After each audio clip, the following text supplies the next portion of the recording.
Love, back foot, has a man wide open. It's going to be caught by Musgrave, racing towards the end zone. He is in. Touchdown, Green Bay. McCarthy's got 1 year left on his contract. There's plenty of chatter about this possibility of McCarthy out and then potentially Belichick in. It all starts, though, with step one. What will Jerry Jones do about his head coach? Will he move on from Mike McCarthy? That's what it sounded like over the weekend as the Dallas Cowboys. How about them Cowboys? Finding a way to lose in national spotlight games once again. Alongside Alex Ferrario and Tanner Hendrickson, I'm Brandon Kiley. Good to be with you guys here on this Monday. I got 2 shows for you this week. That's all I got in me. 2 shows, Monday, Tuesday, and then I'm out. The rest of the week, these guys will take care of you after that. Alex, nice. Cowboys lose yesterday. I got 2 weeks for you. Not only lose, man, that score was closer than the game was. They got their ass kicked from start to finish. Rolled up and down the field by Jordan Love and the Green Bay Packers. It's over. It's got to be over for Mike McCarthy in Dallas. Jerry Jones, I saw a quote this morning from a reporter in Dallas who said, I don't know that he's going to want to fire a coach, pay for his salary for next year, and then go out there and lure in another coach. Okay, stop being a cheapo and go get a coach that can actually get you to where you want to go. Mike McCarthy ain't it. Jason Garrett wasn't it. I could have told you that. I don't know a damn thing about what it means to operate an NFL team. I know that dude can't do it. I know when he had Aaron Rodgers in Green Bay, it went south quickly. I know when Jason Garrett was the head coach there, all I saw him do was this. That was it. That was his entire job on the sideline, was to go back and forth and just clap. He was this year's Jeff Fisher. Always 5. Well, Jeff Fisher wasn't 5. Yeah. Jason Garrett on the broadcast on Saturday night. There were exactly 0 pieces of insight that he gave to you on that Peacock broadcast. 0. So I don't want to judge a head coach for not having the ability to be a good broadcaster, but that dude sucked on the Chiefs game. They showed video of Jerry Jones after, I think it was Green Bay going up 14-0, and he turned around, and I forgot who the analyst was. It was like, oh, he's looking for answers. He's not going to find it in the press box. I'm like, yeah! Alex, what do you do if you're the Cowboys? Because that was embarrassing yesterday. You fire McCarthy. It's exactly what you do. Like, we're all acting, not weird, but like Dallas was acting like, oh, it's changed with McCarthy. McCarthy drew the play up that ended the playoff game for them last season. McCarthy is not it. You're seeing a ton of these younger head coaches have success with these teams that nobody expected to do anything in the playoffs or albeit in the regular season. And you just kept backing the horse of Mike McCarthy. He goes, oh, well, he's doing all of the offensive play calling now. And, oh, well, he's taking charge of this team. Doesn't matter. Mike McCarthy ain't it. And watching that game, it might not just be Mike McCarthy. Like, I defended Dak Prescott all season because the dude was playing like an MVP. Apparently, he doesn't know how to play when the brights are the lightest, as BK would like to say. CeeDee Lamb, the dude had to get pumped up by his head coach after every down because he couldn't catch footballs. That team got the yips. I don't know what the hell happened. Your defense was stacked, and next thing you know, they're struggling. But Dak Prescott might have to start wondering if he's the guy, and Mike McCarthy absolutely is not the guy. See, I don't wonder about Dak. I think Dak's the guy. Now, is he on the level of he was that Patrick guy when he was throwing those pick sixes, or C.J. Stroud, or Lamar Jackson? No, he's not on that level. But Dak Prescott's better than Jared Goff. And Goff won a playoff game this weekend. Hey, let's be nice. Dak Prescott can be on the level with Matt Stafford. Matt Stafford won a Super Bowl a couple of years ago. Like, I don't think Dak is such a tier below these guys that they should be consistently, and this is what they're getting, consistently getting these kinds of results one and done in the postseason. That's on the coach, man. That team looks completely unprepared. They were talking about on the broadcast the other night where the Packers would go out there and you knew what was coming. They were going to run the ball down your throat. They were still playing 2 high safeties against it. That is irresponsible to have 2 high safeties when you know what's coming your way and it's going to be a run. Dude, go single high, bring the safety into the box, stop the run, force him to throw. And they weren't willing to do that. And yeah, that's on Dan Quinn to a degree. The buck stops with Mike McCarthy, though. If you're seeing that as a head coach, you got to go over to Dan Quinn and be like, hey, let's get a little bit of pressure going here. Let's bring some guys into the box. So Mike McCarthy, to me, if there was one big takeaway for me over the weekend, That dude cannot be retained as the head coach, or you're going to continue to get the same results. T-Bone, how many times did we say it this year? The one thing that I had as a hold up with the Cowboys, the one thing all season long, they're talented. They've got the defense. They've got Micah Parsons, who should be an absolute game changer. They have the guy that had more pick sixes than any corner in the history of the NFL. They've got Dak Prescott, who, as Alex said, playing at a borderline MVP candidacy level this year. CeeDee Lamb took that next step into top 5-ish wide receiver in the NFL. Solid, if not great, offensive line. You've got all the pieces that should be necessary to go on a run. The one thing that I had as a holdup all season long, Mike McCarthy's going to screw this up. I don't know how, I don't know when, but Mike McCarthy's going to find a way to screw it up, and he did exactly that yesterday. Yeah, that's why I think you guys are right. I think you have to fire Mike McCarthy because it was the most predictable thing that was going to happen. I think they've got a great roster in place. I mean, you just ran through all those elements. Maybe they need a little bit of help in certain spots, like maybe they could use an upgraded running back. Pollard wasn't all that great this year, but man, that's a really good roster that's there. And the problem is I went into the season with the same question of, okay, when does Mike McCarthy screw this up? And it didn't happen in the regular season. And my only hold-off yesterday when we went into that game against the Green Bay Packers was, okay, Mike McCarthy's going to cost them a touchdown. It was more than a touchdown, but they've got to move on, and they've got to make a change because you're right. It's constantly one and done. And you look at the landscape of who's available in the coaching searches. You've got Jim Harbaugh, who's a great head coach. You've got Bill Belichick, who's a great head coach. You've got Mike Vrabel, who is a great head coach. There are 3 legitimate guys that can be difference makers if brought into a winning roster. Yeah, I think it's time to move on from Mike McCarthy and go exploring and go get one of those big fish. And even if you don't want one of those guys, Ben Johnson, you just saw him as a play caller for the Lions yesterday, getting things open for Jared Goff. Maybe you want to go the route of another young offensive mind with Bobby Slowick, who was the offensive coordinator for the Texans, and they had guys running wide open against a very good Browns defense on Saturday as well. Go find somebody. There's any different kind of coach that you want. You want a culture setter? Go get Mike Vrabel. You want a guy that's going to fix your defense immediately? Go get Bill Belichick. You want a guy that's going to, for the next 3 years, get the most out of your team? Go get Jim Harbaugh. You want a guy that's going to help your offense? There's 2 of those young, hotshot offensive coordinators that are available. Take your bet on which one you think is going to work out. All of those guys are better options than what you currently have as the head coach with the Dallas Cowboys. So that was the biggest storyline from the weekend. We did get this. 314-399-9646 is the Air Comfort Service text line from the 479. Guys, are you going to give any credit to the Packers and Jordan Love, or is this just all about the Cowboys? Packers deserve a ton of credit, man. Jordan Love balled out over the weekend. I loved what we saw as well from C.J. Stroud against the Browns. Some of the young quarterbacks that we are seeing perform right now at the NFL level, and specifically over the weekend of the playoffs, nothing short of spectacular. So yeah, Packers deserve a lot of praise. Houston deserves a lot of praise, and we'll get more into that later on today, but they absolutely deserve credit for doing what they did over the weekend when nobody was picking the Packers to upset the Cowboys. People thought maybe they could keep it close. Upsetting them? I didn't see a whole lot of people picking that. All right, the thing that a lot of people did pick was a Rams upset over the Detroit Lions. Sorry, T-Bone, that's not how it went yesterday. 3-5, Goff's going to throw, and it's caught by St. Brown for a first down. Timeout, Rams, 1:52 to go. Game is not over yet, but it's very, very close. Nah, it was over at that point in time. That's what it took. I loved the call. Loved the guts from Dan Campbell. Man, your team hasn't won a playoff game in 30 years. You've got an opportunity, just like you did against Dallas, to end it. Against Dallas, he went for 2. Now it works. The Rams screwed to them, blah, blah, blah. It ended up actually working out pretty well because I think the Packers were a better team at this point in the season than the Rams, but we'll set that aside for a moment. What he's going to do in that spot, I was texting with my buddy right before because there was that timeout, that TV timeout. What do you do here? It's second down. If you run it, you're bleeding out the clock. It's 2nd and 9, though. Are you going to pick up this first down because you need a first to end it?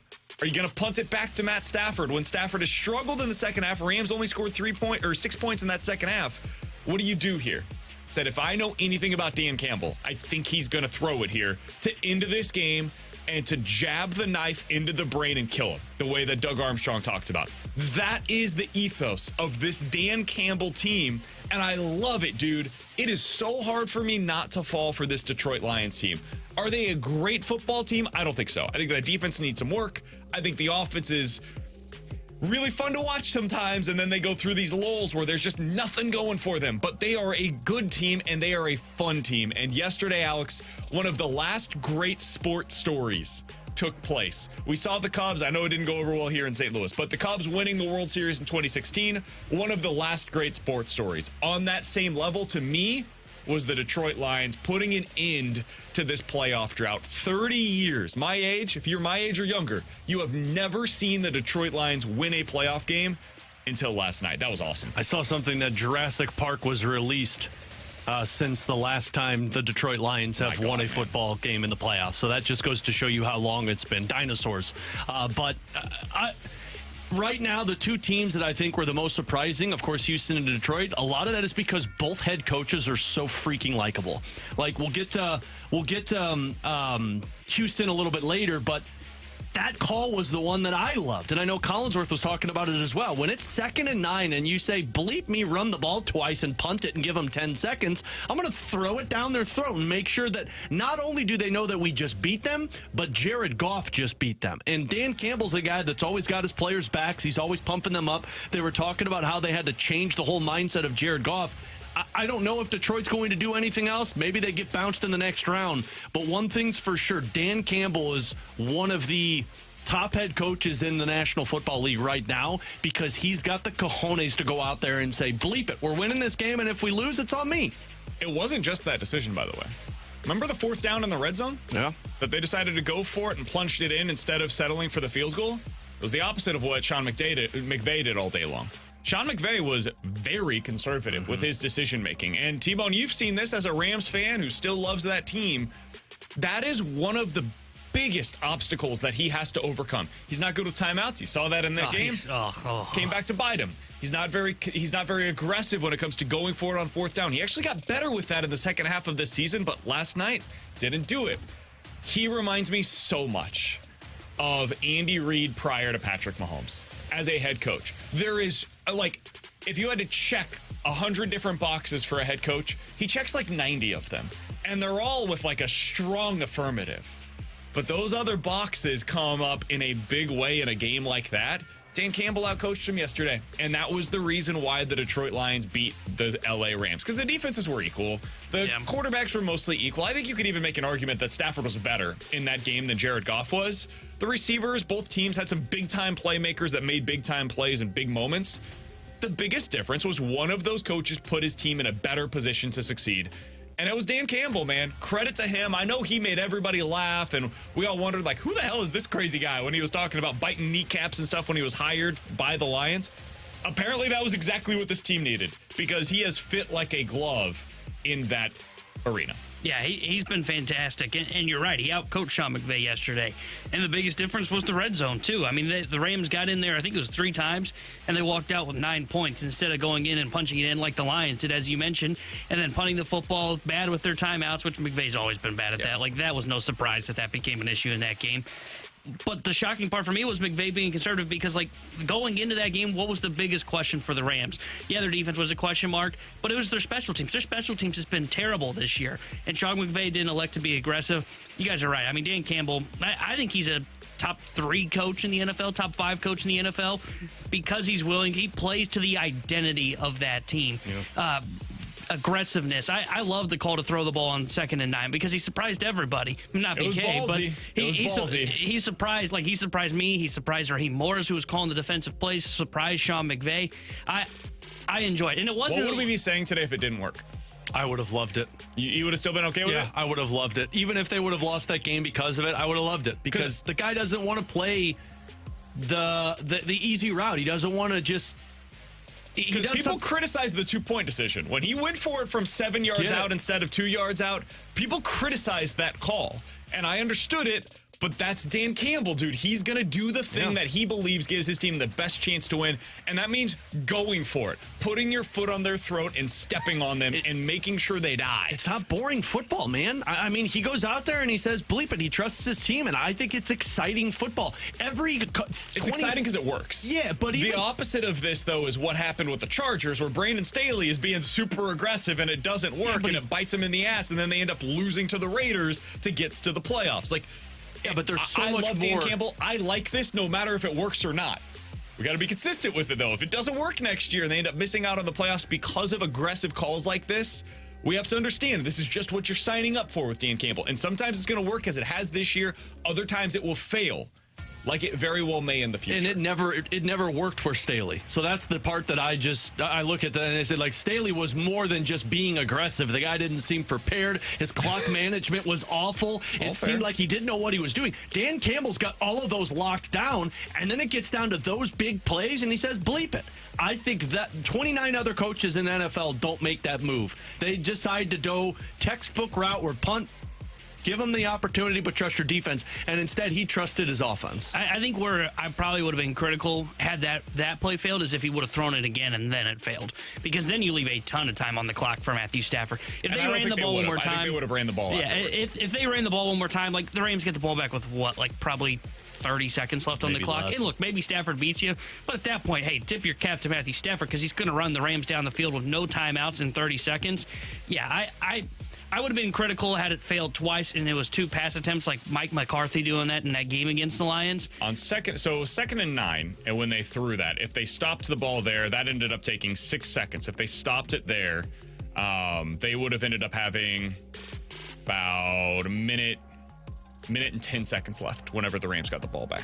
Is what the math would have been there. Yeah, I still like the aggressive nature because it plays to the attitude of the team. For the Chargers, like, did Brandon Staley ever feel like it was like, what would be the word I would use here? Talented? No.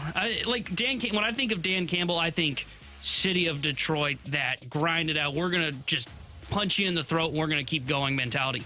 Staley never took on the identity of the Chargers. That's what I guess I would say. Well, I think he did. Unfortunately, the identity was the losing. Well, very passive, a winning identity team. Is what I would say then for Brandon Staley. That was like, man, we could win. The other thing that won't get enough credit from yesterday, dude, that was a physical football game. That was easily the most physical game that we saw all week long. Aiden Hutchinson was awesome. The McVay, the Rams side of things and the Lions side, that game from start to finish, there were multiple moments where I said, oh, bleep.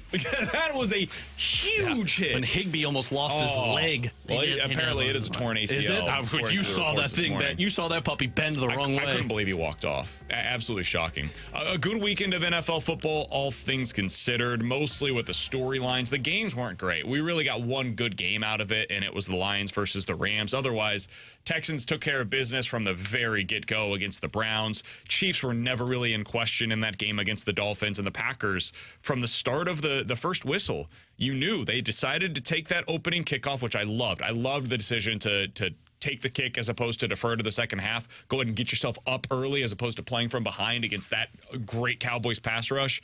Packers never looked back. So that is where we stand today with the Chiefs, Texans, Packers, and Lions advancing. The Super Wild Card Weekend continues today with the Bills playing in, I think, 3 feet of snow up there in Buffalo against the Pittsburgh Steelers. Still shoveling away. And the night game tonight is the Eagles against the Cowboys. Coming up in about 15 minutes or so, some surprising news coming out of the Cardinals winter warm-up. It does not sound to me as if the Cardinals and Paul Goldschmidt are working on any kind of a contract extension right now. We'll give you the latest on that coming up here in just a little bit. But next, Alex, the Blues might be developing an identity. What is it? We'll talk about it next here on 101 ESPN.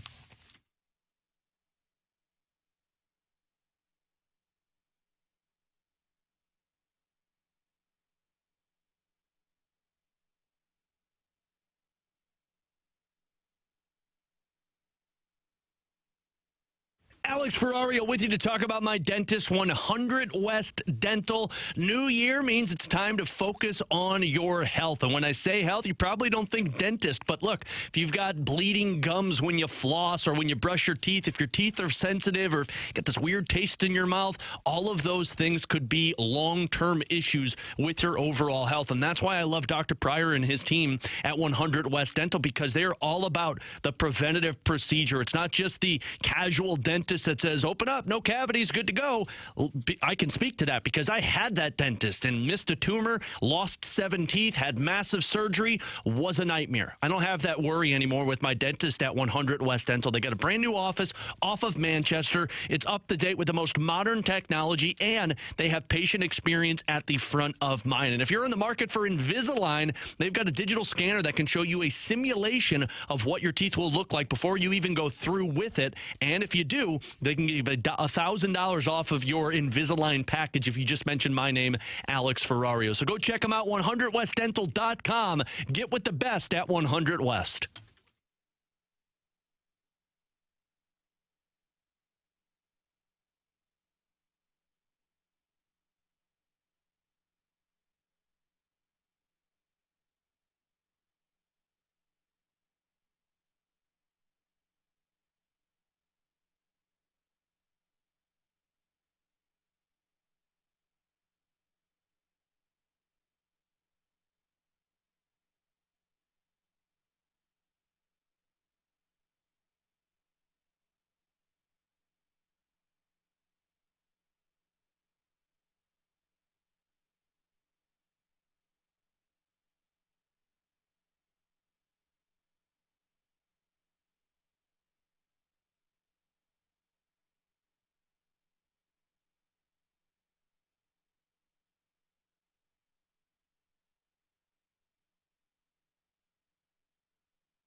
Into traffic, shot on. Rebound backdoor, they score!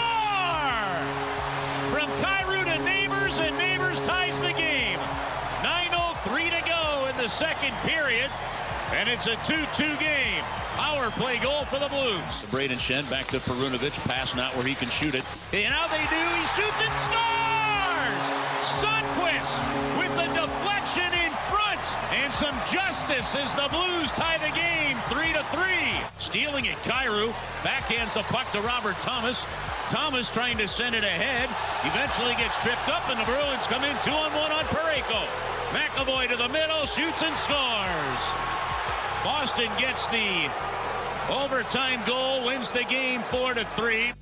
That's what it sounded like right here on your home of the Blues, 101 ESPN, as the Blues end up losing a game that was absolutely robbed from them. It's ridiculous. Against the Boston Bruins. Alex, that being said, they did get a point against Boston, which is no easy task. I mean, Boston is 25-8-9 on the season. They are the best team in the Eastern Conference, one of the top 3 teams in the NHL so far this season.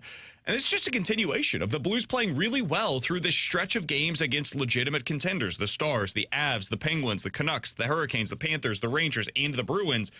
8 games against real contenders. You go 4-3-1 against them. Hard to be upset about that. Alex, you mentioned over the weekend that you feel like this team might be starting to develop an identity. What is it? It's never being out of a hockey game. And it seems weird saying that because we all remember the first 30 games of the season.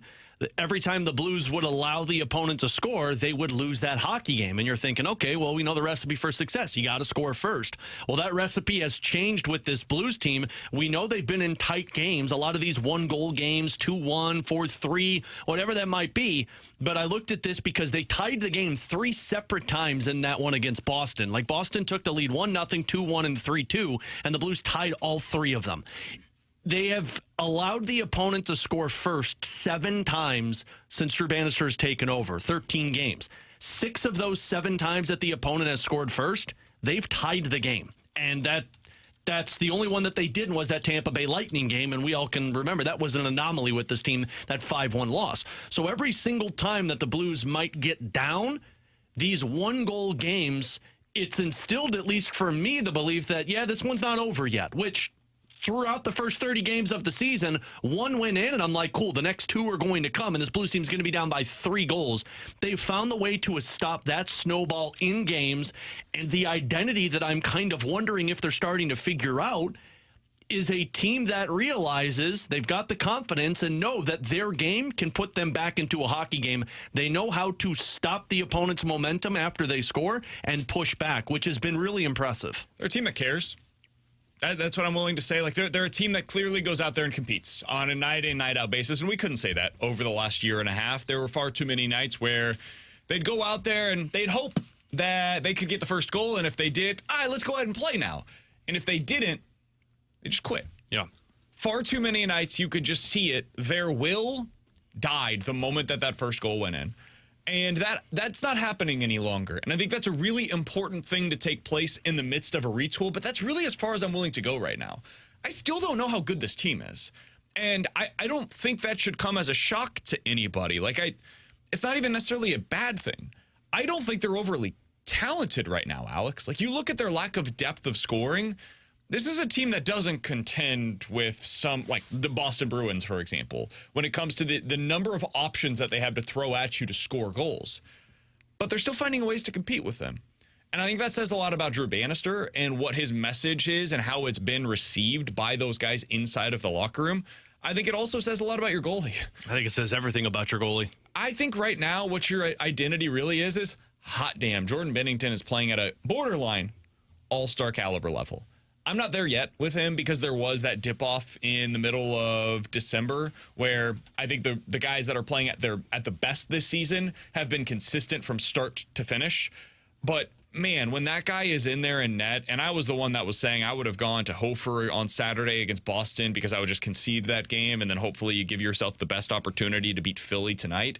I was wrong on that, dead wrong, because Binnington is the guy that gives you a chance. Yep. It doesn't matter who's on the opposing side of the ice right now. That guy, when he's in net, you've got a real chance to win, and that's a big thing to be able to lean on when you're going through a rebuild. That is what sets you apart from the rebuilding teams. Yeah. You're retooling because you have Jordan Binnington. Other teams are rebuilding because they're trying to find their version of Jordan Binnington. Yeah, it's the most important thing, and it allows your team to kind of figure out the kinks as they go. And, I mean, I'll give them credit. Like, there has been a little bit more consistency in terms of the defense in front of Binnington. Like, other than 3 games, the Bruins, they allowed 16 high-danger chances. The Hurricanes, 15. The Canucks, 13. But they only allowed 3 to the Avalanche, 7 to the Penguins, 5 to the Panthers, and 9 to the Rangers. So there's been better efforts in terms of how they've been playing defensively than what it was earlier in the season, because every single night I think we were planning on double digits. But regardless, Binnington's the only reason that you still have the chance to be in a playoff spot. Now, everybody's separating themselves, which is why it's important to be picking up these points. But, yeah, I mean, the identity was going into the season Jordan Binnington, and you were hoping that the identity could become the defense or maybe that offense, but the identity has been and will be for the rest of the season your goaltending. But the fact that they're able to recognize that they're still in hockey games is the part that impresses me, because, man, so many times this season watching the game, you're thinking, well, this one's over, and it was a 1-0 because it felt like there was, and some of it's the power play that has changed. It's been significantly better under Drew Bannister. Yeah, for sure. But the mindset of a group of players, it's like, now we're still in this one, compared to where they were so fragile. It's the part that I did not see coming. And I think a lot of that, man, it is tied into the goalie. Like, I think last year, a lot of the time you would see Jordan Binnington break in the middle of these games. And this year he's not. He's he's consistently getting to those big-time saves, and it doesn't matter if it's coming against him on a rush, doesn't matter if it's coming from the slot. Like, whatever it is, there are high-danger chances that are still taking place against the Blues right now. They've not, like, completely taken that out of their game. If you look at the expected goals, and I know people, you can take it or leave it. Basically, it's an indicator of, is the other team getting a lot of good opportunities? And at 5-on-5 in this stretch of games, starting with the Panthers, here's the expected goals against for the Blues. At 5-on-5. 4-1, 3-1, 3-3, 4-2, 3-3. That's just at 5-on-5. That does not include any of the penalty kill situations for the Blues in terms of what was coming against them.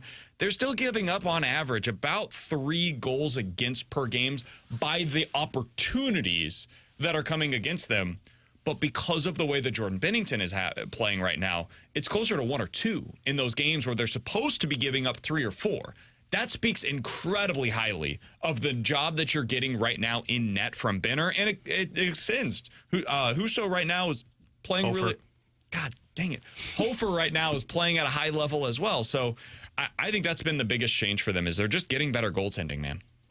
Yeah, and they're going to go to Hofer tonight. I mean, Hofer's last couple of starts haven't been the greatest, and that's going to be the part that's going to be interesting because we talked about it last Friday. Like, you can't keep riding Jordan Binnington because we don't want the fatigue to set in like it set in last time. So Hofer gets this one tonight. I mean, the last 2 starts, that Florida Panthers game that got out of hand and the Pittsburgh Penguins game that got out of hand for him. So depending on how that rebound is right now, but if you're Drew Bannister, if you're Doug Armstrong, that's the only reason you don't have to go into a rebuild. It's because of the goaltending position that you're in, especially if you look around the National Hockey League and teams that are desperate for it right now. The hard part right now is you're going to have them carry you if your offense is going to be this quiet like it's been, because Edmonton's won 10 in a row, Seattle's won 9 in a row, Calgary's won 3 in a row, and then you've got Nashville and Arizona who are maintaining pace. So the farther or the more talented those teams are, the harder it is for you to get into a playoff spot because 2 wild card spots become one wild card spot. He's Alex Ferrario. That's Tanner Hendrickson, and I'm Brandon Kiley. Blues back in action tonight against the Philadelphia Flyers. We'll talk about Kevin Hayes and his spot into this lineup coming up here in just a little while.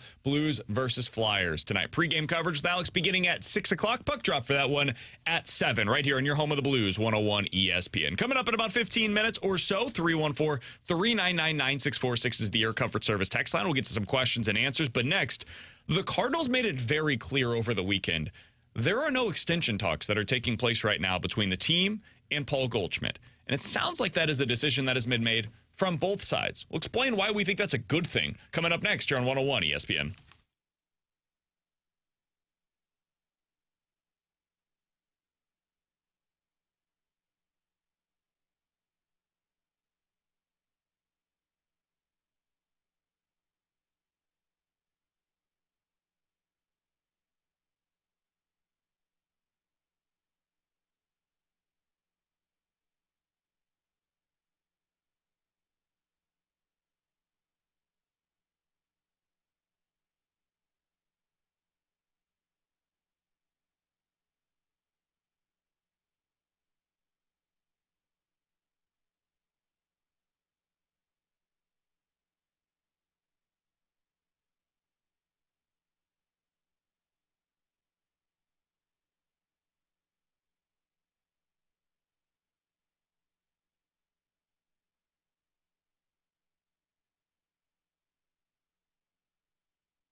Tanner Hendrickson here with a Sports Center update driven by Johnny Londoff Chevrolet and Johnny Londoff Autoplex. The Blues fell over the weekend to the Boston Bruins, and they'll be back in action tonight as they host the Philadelphia Flyers. We'll have pregame coverage starting at 6 o'clock with Alex Ferrario and Joey Vitale, and then Joey will join Chris Kerber for Puck Drop at 7. The Sports Center update was driven by Johnny Londoff. Find a roadshow 24/7 at londoff.com, londoffAutoplex.com.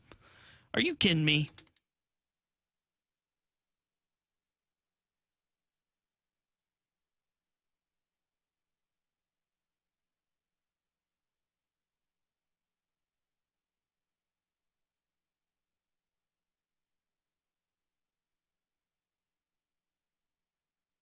Alongside Alex and T-Bone on BK, I spent a decent amount of the weekend out at Busch Stadium where Cardinals winter warm-up was taking place, and my God, did we need to be heated up because it was freezing cold here in St. Louis over the weekend, and it continues to be freezing cold. I successfully didn't leave my house yesterday. Dude, this morning, so I was getting a little low on gas because I'm going out to Busch Stadium and back to St. Charles every day, right? Mine's that way. Now I got to get it after the show. So here's the problem. I tried going to the gas station upon my leaving my house this morning to get it on the way to Busch this morning, and my gas tank would not open. Nice. It was frozen. Did you do the whole... I tried that. It didn't work. So I chipped some of the paint off of it, but I used my key to jimmy rig the thing off of it. Hold on.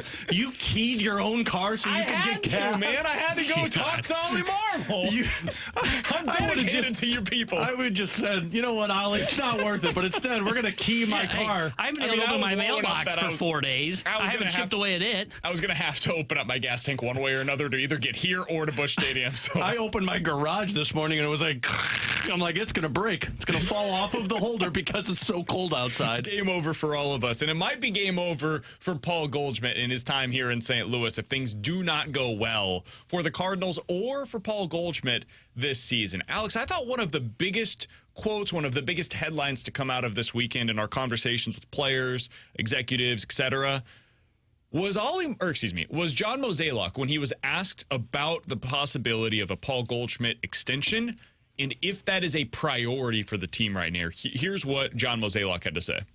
I think right now, I think everybody just wants to see how this season starts. You know, obviously, we want to get off on the right track, and then we can address things like that.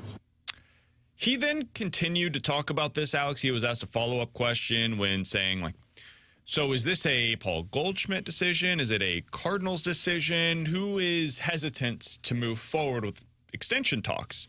And Mo said it's both. Goldie would like to see what's going to happen with this team. Makes sense. He is now at this point in time 36 years old, and he wants to see if he's going to be on a winner. He doesn't want to be a part of a rebuild. And the Cardinals would like to see what Paul Goldschmidt looks like to start out the season.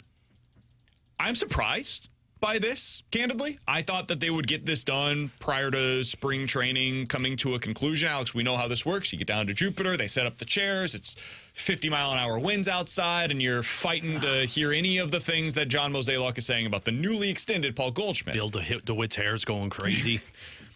That's apparently not going to be the case this year. I'm surprised by that.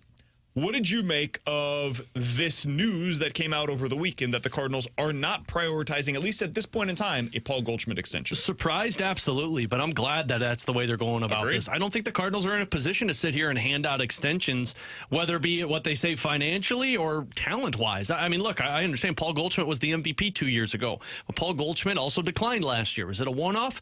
That's what the Cardinals are trying to find out. I'm sure that's probably what Paul Goldschmidt's trying to find out, but I can't blame Goldie because if I'm him, I want a shot to win a World Series. And this team is very evident not trying to pursue a World Series right now. So makes sense for him waiting. But on the Cardinals side of it, to be able to sit there and say, yeah, I think we need to wait before we give you this contract extension because we don't know what you're going to look like. And what you're going to demand is money that we'd be able to allocate elsewhere, but we also have other pieces in our system that could potentially fill that position for us. So I think it's smart what both sides are doing.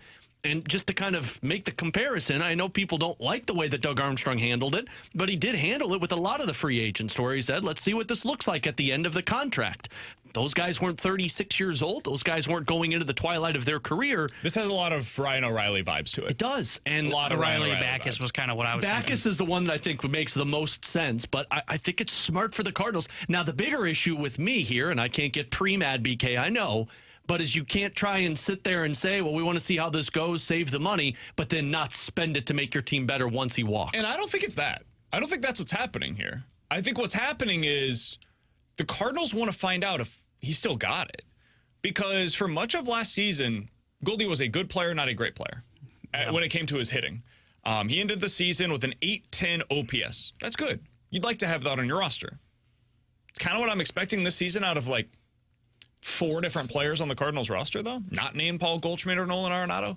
Like, you expect that out of Wilson Contreras and Jordan Walker and Lars Nootbaar, and probably something better than that, frankly, from Nolan Gorman. You probably expect something close to that from Brendan Donovan.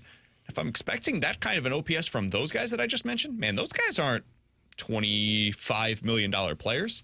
That's what Paul Goldschmidt is expecting to be. So he's got to improve. He's got to be better this year offensively. If he's going to get the kind of extension that he's certainly going to be looking for and somebody will give him.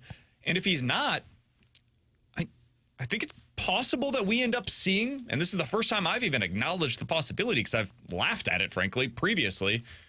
Maybe this doesn't end up with Paul Goldschmidt as your starting first baseman in 2025. And it's not because they're being cheap or anything like that. It could be because it's a smart business decision for the Cardinals to go with Alec Burleson, for example, at first base instead of Paul Goldschmidt. I didn't think that was going to be the case. I'm really surprised by this way of them operating. I'm glad of this approach, though, because let's just be honest. If this season doesn't end up bouncing back, and let's not even take it from the Goldschmidt perspective, because if you're Paul Goldschmidt, this is smart, man. You haven't won a World Series. You'd love to get a World Series title. You've basically done everything else in your career. You've won an MVP, Gold Glove, Silver Slugger, all that, All-Star. You won a World Series title. Well, if the Cardinals have another, let's say, 90-loss season, the pitching additions either get hurt or don't work out, the bullpen ends up being a mess again, and they deal with a whole bunch of injuries, well, the Cardinals may need to go a different direction as well. And if you had Paul Goldschmidt locked up to a contract extension, say it is just a 3-year deal, but he's making $20 million, who's going to trade for a $20 million 37-year-old first baseman? And you don't know what his numbers look like. This is why I was, when all the reports came out before winter warm-up, where it was, hey, Goldschmidt's the number one target or number one guy they want to lock up. I was like, you got to wait. I mean, his slugging percentage was the lowest of his career. And look, he's always going to be a good player, I believe, even if his power starts to diminish. But you don't want to overpay for a good player. You don't want to get caught where you're overpaying or a contract extension doesn't work out the wrong way, because then it can handicap you a little bit down the road. And as a team that could end up going into a retool after this year, if it goes sideways, you really don't need that on the book. So I'm glad that they're deciding to wait. The part that will be interesting to me is if it does take that route, what happens with Nolan Arenado? Because I do think you're going to get to the point where if Goldschmidt leaves and this doesn't feel like a contending team, Arenado's going to want to get one out. And the Cardinals might be in a really different spot by the end of next season or by the end of this season than what they are coming into the season. There was an interesting moment this weekend at Cardinals winter warm-up that I think went a little under the radar, and Derek Gould did a good job of writing about it over in the St. Louis Post-Dispatch. John Mozeliak was on the main stage. For any of you that were out at Busch Stadium at Ballpark Village for winter warm-up, and you were there for Mo's comments on stage with Polo, you saw this. He was asked by a fan about the possibility of the Cardinals going into a full-blown rebuild. And I was like, ooh, okay, here we go. He's been asked about this stuff before, and he always says, like, yeah, we don't do that here in St. Louis, right? This answer was a little different than what I've heard from Mo in the past. He went out first and said, you know, here in St. Louis, we appreciate the 3 million fans that walk through those stands every year, and that's why we're able to operate the way we do. We punch up from our market size because we have such a great fan base, blah, blah, blah. All the usual hoopla about how great the fans are here in St. Louis. He's not wrong about that, but that's just what you expect him to say. But then he continued beyond what he would normally say there. He then talked about how, you know, when you look at the way that our roster is constructed and the way that we went about this offseason, we did give ourselves some outs. And what he meant by that was, look at the contracts they signed. You could get out of the Lance Lynn deal. You could get out of the Kyle Gibson deal. You do have Paul Goldschmidt coming up on a contract that is over at the end of this season. You're starting to get to a place where got some money freeing up. Get some young guys that could step into those spots for your older veterans. Alex, you asked about Nolan Arenado. You could always trade him after the season, which I think if you needed to. Might have to. You've got a natural third baseman on the roster in Nolan Gorman that could pretty easily slide into that spot. You've got a natural second baseman that's behind Nolan Gorman that could easily slide into that spot at second. Could probably trade Tommy Edman after the season, go with Victor Scott in center field. It's the first time I've heard the Cardinals publicly acknowledge, or at least John Mozeliak publicly acknowledge, there may have to come a point of it hurting. It sounded a lot to me like Doug Armstrong when he first admitted the possibility of, we might have to go through some lean years. I don't know if that's coming for the Cardinals. I think their hope, their belief is it's going to get turned around this season. That is the primary goal. But what they did with their contract decisions this offseason is they left it open to the possibility of, if this doesn't get corrected, if we're wrong, if we just bet on the wrong pieces, we can make a hard retool, a hard pivot at the deadline this year to go with a lot more young players and then just start to grow with those young players over the next 2 to 3 years. It's interesting to have that mindset, though, going into a season, because in the back of your mind, you have to be thinking like, man, we might have backed the wrong horse and this team might be going the wrong direction. Like, it seems like they're relying on hope that it gets turned around, but in the back of their mind, they think this is more going towards 2025, where it does look like a little bit of lean years. And if I think they believe that it's going to get better. Like, I genuinely got the impression this week, talking to players, coaches, and Mo, they believe this year will be better. I think they believe they're going to win the NL Central. Like, full stop. I think they believe that. Wow. That's not hard part to I'm clear. with you guys, but I think that is their It's like true saying the belief. Minnesota Twins think they're going to win the AL Central. I think what Mo learned last year is that he can be wrong. Because it was the first time that Mo's actually been really wrong about a team, if we think about this and we're honest about it. Like, since he's been taking over, they've been competitive every year. For the most part, they're competing for the playoffs until the last week of the regular season. Now, there have been years that were more lean than others, but they're more often than not pretty close to their projections going into last year. They sucked, and nobody saw it coming. And so I think Mo is at least giving himself this out of, all right, if this goes wrong again, we've got to have a way to pivot. And last year, there really wasn't a pivot going into the 2024 season. Now I think they have that built in.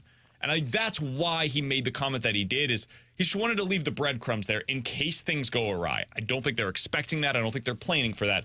But they want that to be in the backdrop just in case. Always leave the loophole. That's right. Because then you could be like, well, track record. I told you guys 2025 was going to be bad. I'm out. See ya. Coming up in about 10 minutes or so, we got to get back to the NFL. Somebody on the text line when we were talking about the Cowboys asked, hey, guys, you're going to give any credit to Jordan Love for what he did over the weekend? Nope. We will. He deserves it, More and so Aaron does Jones. C.J. Stroud. Alex's favorite quarterback in the NFL was an absolute baller over the weekend. We'll get into that coming up in about 10 minutes or so. Questions and answers coming up next here on 101 ESPN.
314-399-9646 is the Air Comfort Service text line for questions and answers. If you guys have any questions, get them in now on the Air Comfort Service text line. We will get to them as quickly as we can. Let's start with this from the 314. Guys, I heard a lot from Jordan Walker that I liked to hear this weekend. What do you think his season expectation should be in 2024? Alex, what are your expectations for Walker? I mean, I would say close to 30 home runs are the expectations. Hearing him talk about, putting on some bulk in the offseason. He is huge. Yeah, focus. I saw he was at the Blues game. I guess it was the Thursday one. And it must have been him and his dad because he was freaking jacked. But, yeah, I would say 30 home runs. I think you're going to see more consistent offensively. The part that I'll be most curious with is what he's worked on in terms of the defense in the outfield. But I don't think it's out of the question to look at 30 home runs. And it's going to be tough, but potential all-star. I think that's fair. I think I would go probably around 25 home runs for now. Take a little bit of a leap forward. I don't want to put the bar at 30 yet for a guy that had trouble driving the ball last year, but that is going to be the thing for me, driving the ball. When I say that, I know people hated it when they said, hey, he's got to get the ball off the ground last year, and they sent him down for it, which, honestly, I understand the frustration there. Can he drive the ball more in terms of hitting it gap to gap? Can he be more of a doubles hitter along with some power as well? That's what made Paul Goldschmidt so great when he had the MVP year. Not only was he hitting for home runs and power, but he was also hitting doubles as well.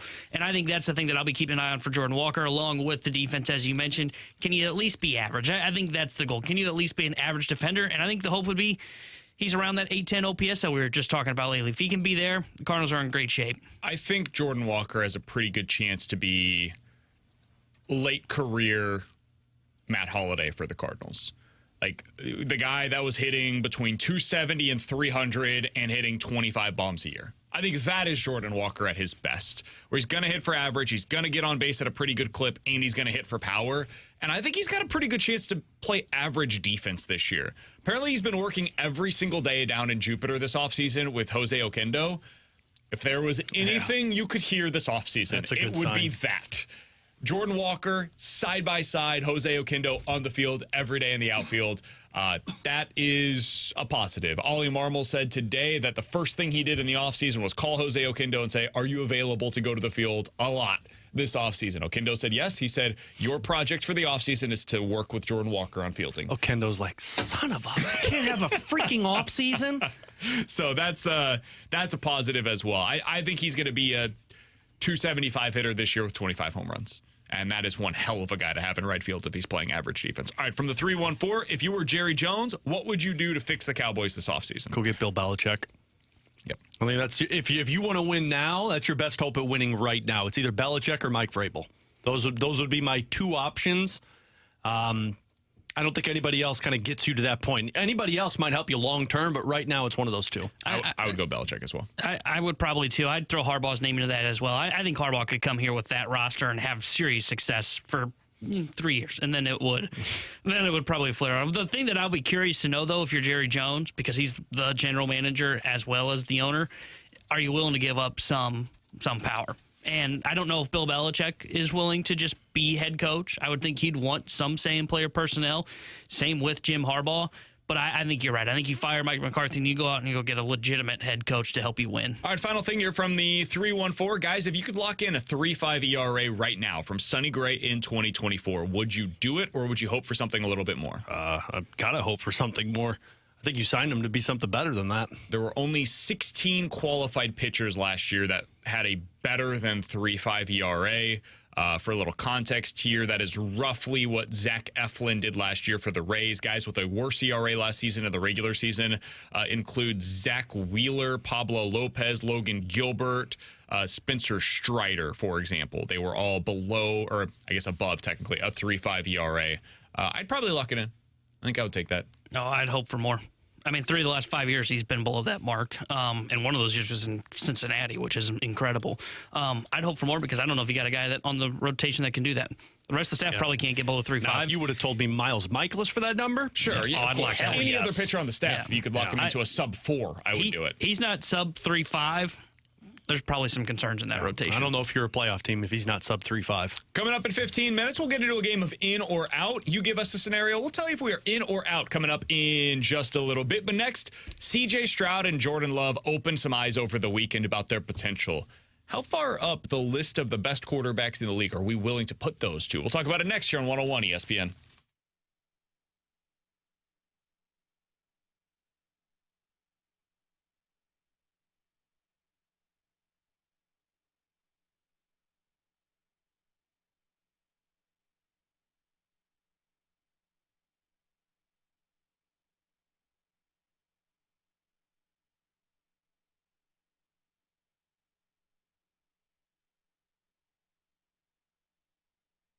Hey, it's BK. So you just couldn't pick a worse time to sell your home than right now. Sure, it's worth a small fortune, and that's nice, but are you really going to swap that to maybe 3% interest rate and instead pay 7 or 8 on a new home?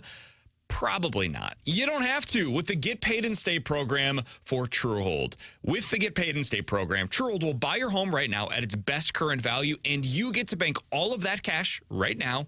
And you can continue staying in your home until those interest rates go back down, or just as long as you'd like. Totally your call. Plus, you won't have to pay the property taxes. You don't have to pay the insurance, and you don't have to pay the upkeep anymore. Truehold will pay all of those expenses for you. Learn more about the Truehold Get Paid and Stay program by calling 1-855-300-9993, or you can visit them at Truehold.com for the smarter and faster way to cash out on your home's full value without having to move. That's 1-855-300-9993. Or visit them at Truehold.com.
Flacco, pressure comes, gets rid of it.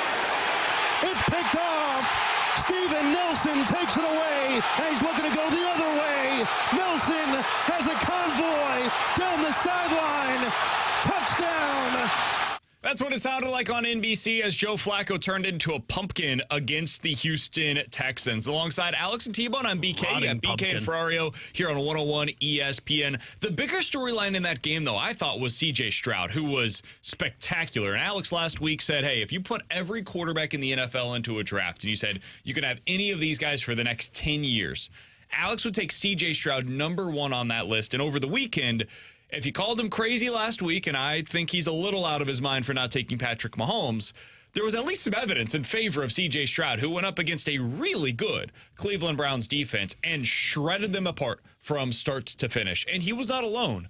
Another young quarterback by the name of Jordan Love went into Dallas, a place where the Cowboys defense had been great all year long, and from starts to finish, shredded the Dallas Cowboys defense.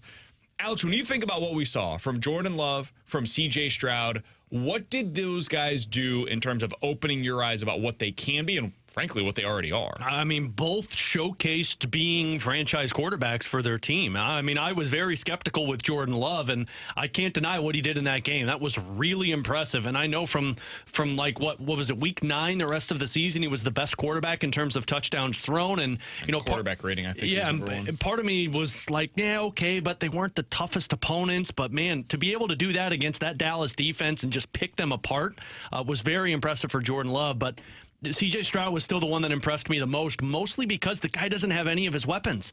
I mean, he was Nico. Yeah, I understand awesome. Nico, but like, man, the part of the reason that C.J. Stroud was so dominant was because all of these guys emerged from nowhere, and he had so many options to throw. And against that Cleveland defense, he still found ways to make them look average and get the best out of the weapons that he did have. I mean, his ability to stay in the pocket, to move out of the pocket, under pressure, and just be so tight. I mean, that one throw that he had that was just a bit too far on Nico Collins, I mean, that would have been a massive play by C.J. Stroud, and he still had an incredible game. So I think both of these guys just expedited the contending window for both the Packers and the Texans, because I didn't think either were going to be in this position that they're in now. And now I think you're starting to see a window open up right now this season and what could be the next few seasons. Yeah, C.J. Stroud didn't change much of how I viewed him after that game, because I thought he was really good in the regular season, and he looked just the same as he did in the regular season. He picked apart that Browns defense, as you mentioned, that was really good. Now, I don't know if they can do much. We'll see. Maybe they can go and run the AFC, because the AFC is more open than it has been in previous years. But the Texans are going to be a team that's going to be in this conversation of, are they going to be a Super Bowl contender as they move along in this retool? Like 2 years from now, they're going to be the team to beat with C.J. Stroud on that rookie contract. The one that was the most impressive for me that really changed my mind was Jordan Love over the weekend. Because I kind of had the same impression of Alex, where it was like, okay, yeah, he's played well, but, I think the jury's still out. We'll see what he looks like going up against a good defense on the road at the Dallas Cowboys, who were 8-0 at home and have just blown teams out of the water in the regular season. He was really impressive, and he's thrown off the back foot, hitting a bunch of just deep shots down the field. Jordan Love in that game alone, if you didn't buy into him in the regular season, and I was one of those where I thought, okay, they run it back, but the jury's still out on him. He proved yesterday, no matter what happened, he's just awful in their next game. He proved to me yesterday, hey, he's the franchise guy. They found the replacement for Aaron Rodgers. They've got the guy in-house. Yeah, he should get a contract extension this offseason. He should get the deal that makes him into the franchise quarterback in Green Bay. That's what changed yesterday for him, is the outlook for the Packers is now, all right, we've got our guy, now let's go. Because this year was a hard reset. They had the youngest offense in the NFL this season, and it was not close. Like, you look at the guys that he's throwing to. Man, you talked about the lack of playmakers, the lack of weapons, Alex, around C.J. Stroud. Look at who Jordan Love is throwing to, man. Most NFL fans, casual NFL fans, had never heard of any of his weapons prior to this season. And now he's making some of them look like stars. Jaden Reed has been their best weapon all season long. He barely did anything yesterday against the Dallas Cowboys. It was the other pieces that were stepping up for the Cowboys. So I'm with you, T-Bone. He's the one that, to me, opened my eyes up a little bit more. I think we all like C.J. Stroud all year long. From the first time that we saw him, we were like, oh, okay, yeah, this is just different. It's different than what you... C.J. Stroud this year is what people have been trying to convince you that Trevor Lawrence was going to be. Have been trying to convince you what we thought eventually Justin Herbert would become. Those guys haven't taken the step that C.J. Stroud has already taken this season. And so, I'm putting C.J. Stroud into the conversation with Allen, Lamar, Burrow, and Mahomes. That's my top 5 right now. Those are my 5 guys, and then everybody else is in the next category. And I think Jordan Love now has put himself into that category, where previously I was putting him more towards the middle of the pack, like the Goffs, that mid-tier, the Kirk Cousin type of category. I think now if you talk about Lawrence and Herbert and Dak and Hurts and Stafford and Kyler, throw Jordan Love's name into that category. That would be my tier 2, like legit franchise caliber quarterback that you still have some questions about of like, can they win me a Super Bowl? That's the criteria now that you're putting Jordan Love into. So I think both of them inserted into a new mix, but it's like the elite of the elite for C.J. Stroud and the next tier up for Jordan Love.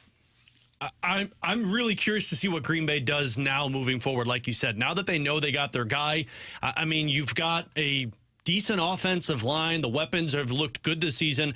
The other part of that game, too, was the defense for the Green Bay Packers. And I think we all knew the defense was good, but to be able to come away with 2 pick sixes in that game and keep the game. That's the one I don't know what to make of. Because, like, they've been not bad all season long. Right. And was that an anomaly, or are they able to continue that? Yeah, were the Cowboys just so out of sorts that they were pressing, and then I think it was a good defensive game plan, don't get me wrong, but do I now expect them to do that against the 49ers? No. My answer would be a clear and definitive no. Although we've seen Brock Purdy make some real odd mistakes in game. But that's kind of my question. Like, if you're Green Bay and you know you've got Jordan Love and these guys have looked better offensively, do you allocate funds towards the defensive side and say, like, let's make this a brick house so that Jordan Love can do what he's doing? Or do you just go, because the Texans, it feels like all they got to do is add some defense. I'm all in. Now is when you go. And this is the hard part about Devontae Adams. This is the hard part about sitting him for as long as he did. You now no longer have the advantage of the rookie deal. Yeah. It's gone. He's making $20 million next year. Thanks a lot, Aaron. So it's really hard to have the same amount of flexibility that the Texans, for example, like the all-in version of the Texans versus the all-in version of the Packers is going to look very different. The Texans have a $50 million quarterback making $5 million. Think about how much flexibility that presents. Like, if A.J. Brown were to become available this offseason, they should try to trade for him. Yeah. If Stephon Diggs becomes available this offseason, go trade for him. Terry McLaurin, etc. Like, you can now add Nico Collins, I think is really good. Tank Dell, really good. Now add one more superstar into that mix and slot those guys in as the second and third weapons. Hot damn. Now we're talking. If you add to the defensive side of the ball, like one of the elite level pass rushers, like if they went out this offseason and decided, you talked earlier today, T-Bone, about the Panthers edge rusher that might become available. If he is up for trade this offseason, go make a deal. Like, that is what the Texans have now put themselves into, is that category of, we are all our chips into the middle. Let's go try to take advantage of C.J. Stroud on this rookie contract by throwing assets at everything that we possibly can. The other thing that's really nice about the way that the Texans are built, they've got their left tackle. They've got their quarterback. They've got a number 1 wide receiver. They just got their edge rusher in this past draft class with Will Anderson. And they've got a number 1 corner in Derek Stingley, who was their first-round pick a year ago. The most valuable positions in the sport, they've got all those locked down. Now it's about piecing everything together around him. Here's the final question that I wanted to get to from this weekend right now, Alex. Of the teams that we watched advance in those 4 games, so the Chiefs, the Texans, the Packers, and the Lions, who do you have the most confidence in advancing to the Super Bowl? Which of those teams is most likely to be representing their conference in the Super Bowl in your mind? I think it would either be the Chiefs or the Lions, and I'm going to lean more on the Lions side of it. And I think that's a long shot, but the only part of me that believes that at least the Lions have a shot is if they can find a way to eliminate the running game once they take on San Francisco. If they take on San Francisco, I won't give that to Green Bay, but they shut down Kyron Williams in that game, which was impressive. Christian McCaffrey's a different entity, but if Detroit can find a way to do that and continue their aggressive play, I don't know what Jared Goff's going to look like on that big of a stage. I don't know what he's going to look like under pressure, but they proved they've got the offense and they've got the head coach that can take them to that level. So they've also got a good path. Yeah, I think I would take Detroit. I just want to say on the front end, I'm not rooting for this team because I really want to see them lose. The Rams are out. No, I wish. The Chiefs. I think it's the Chiefs. The thing with the Lions, and I think you saw it, I know the defense played well in the second half for them. They have no secondary. And when if they run into the 49ers, they have no shot. I think it's the Chiefs because defensively they are really sound. They have a great defense. And Spags gives you such an advantage in the postseason, dude. He was fantastic in that game against Miami. And then I'm going to go with Patrick Mahomes. I know he doesn't have the weapons around him that he probably he's had in years past that have gotten them to the Super Bowl. He just doesn't. But it looks like he trusts Rashee Rice. And then if they run the ball with Pacheco, they've got the game plan that those 3 can lead them. I didn't even mention Travis Kelce. Travis Kelce kind of on the afterthought for me because I wasn't all that impressed again. They've got Rice. They've got Move the Mahomes. chains. You trust Mahomes to make the right decisions, and he takes his game, and that's why I think Stroud can get to this if they win this next round. He takes his game to another level in the postseason. So good in that game. Yeah. Like it was a Tom Brady type of performance. And I'm not calling Patrick Mahomes Tom Brady, but what Brady did in the postseason is you would look at his numbers and you'd be like, that was a good game. But if you watched the game of what Brady was doing, it was a clinical tearing apart of your defense. He would find where the opening was, and it was just bap, bap, bap, bap, bap. It was like pulling a scab off with tweezers. That's what Tom Brady would do to your defense over the course of the night. There was just no way to stop it. And it would be so damn frustrating to watch from the other side. That's what Mahomes did on Saturday, man. Outside of a few missed throws to McCole Hardman, he was nearly perfect in that game. And that was more on McCole than it was on Mahomes, and we'll get to that at another time. But I was super impressed by what we saw from Mahomes. Am I crazy if I say the Texans? No, because that's who I was thinking when you said that. Like, if the Texans got a really good path, if for some reason a team can take down Baltimore. I still don't trust their defense. They need the Steelers to win today. Because I think the Texans can beat the Chiefs. I will pick the Chiefs to win the game. But I think the Texans can absolutely beat the Chiefs with the way that CJ Stroud is operating right now. If that ends up being their path, I think they could do it. I think I'm with you, T-Bone, where I think the Chiefs are most likely.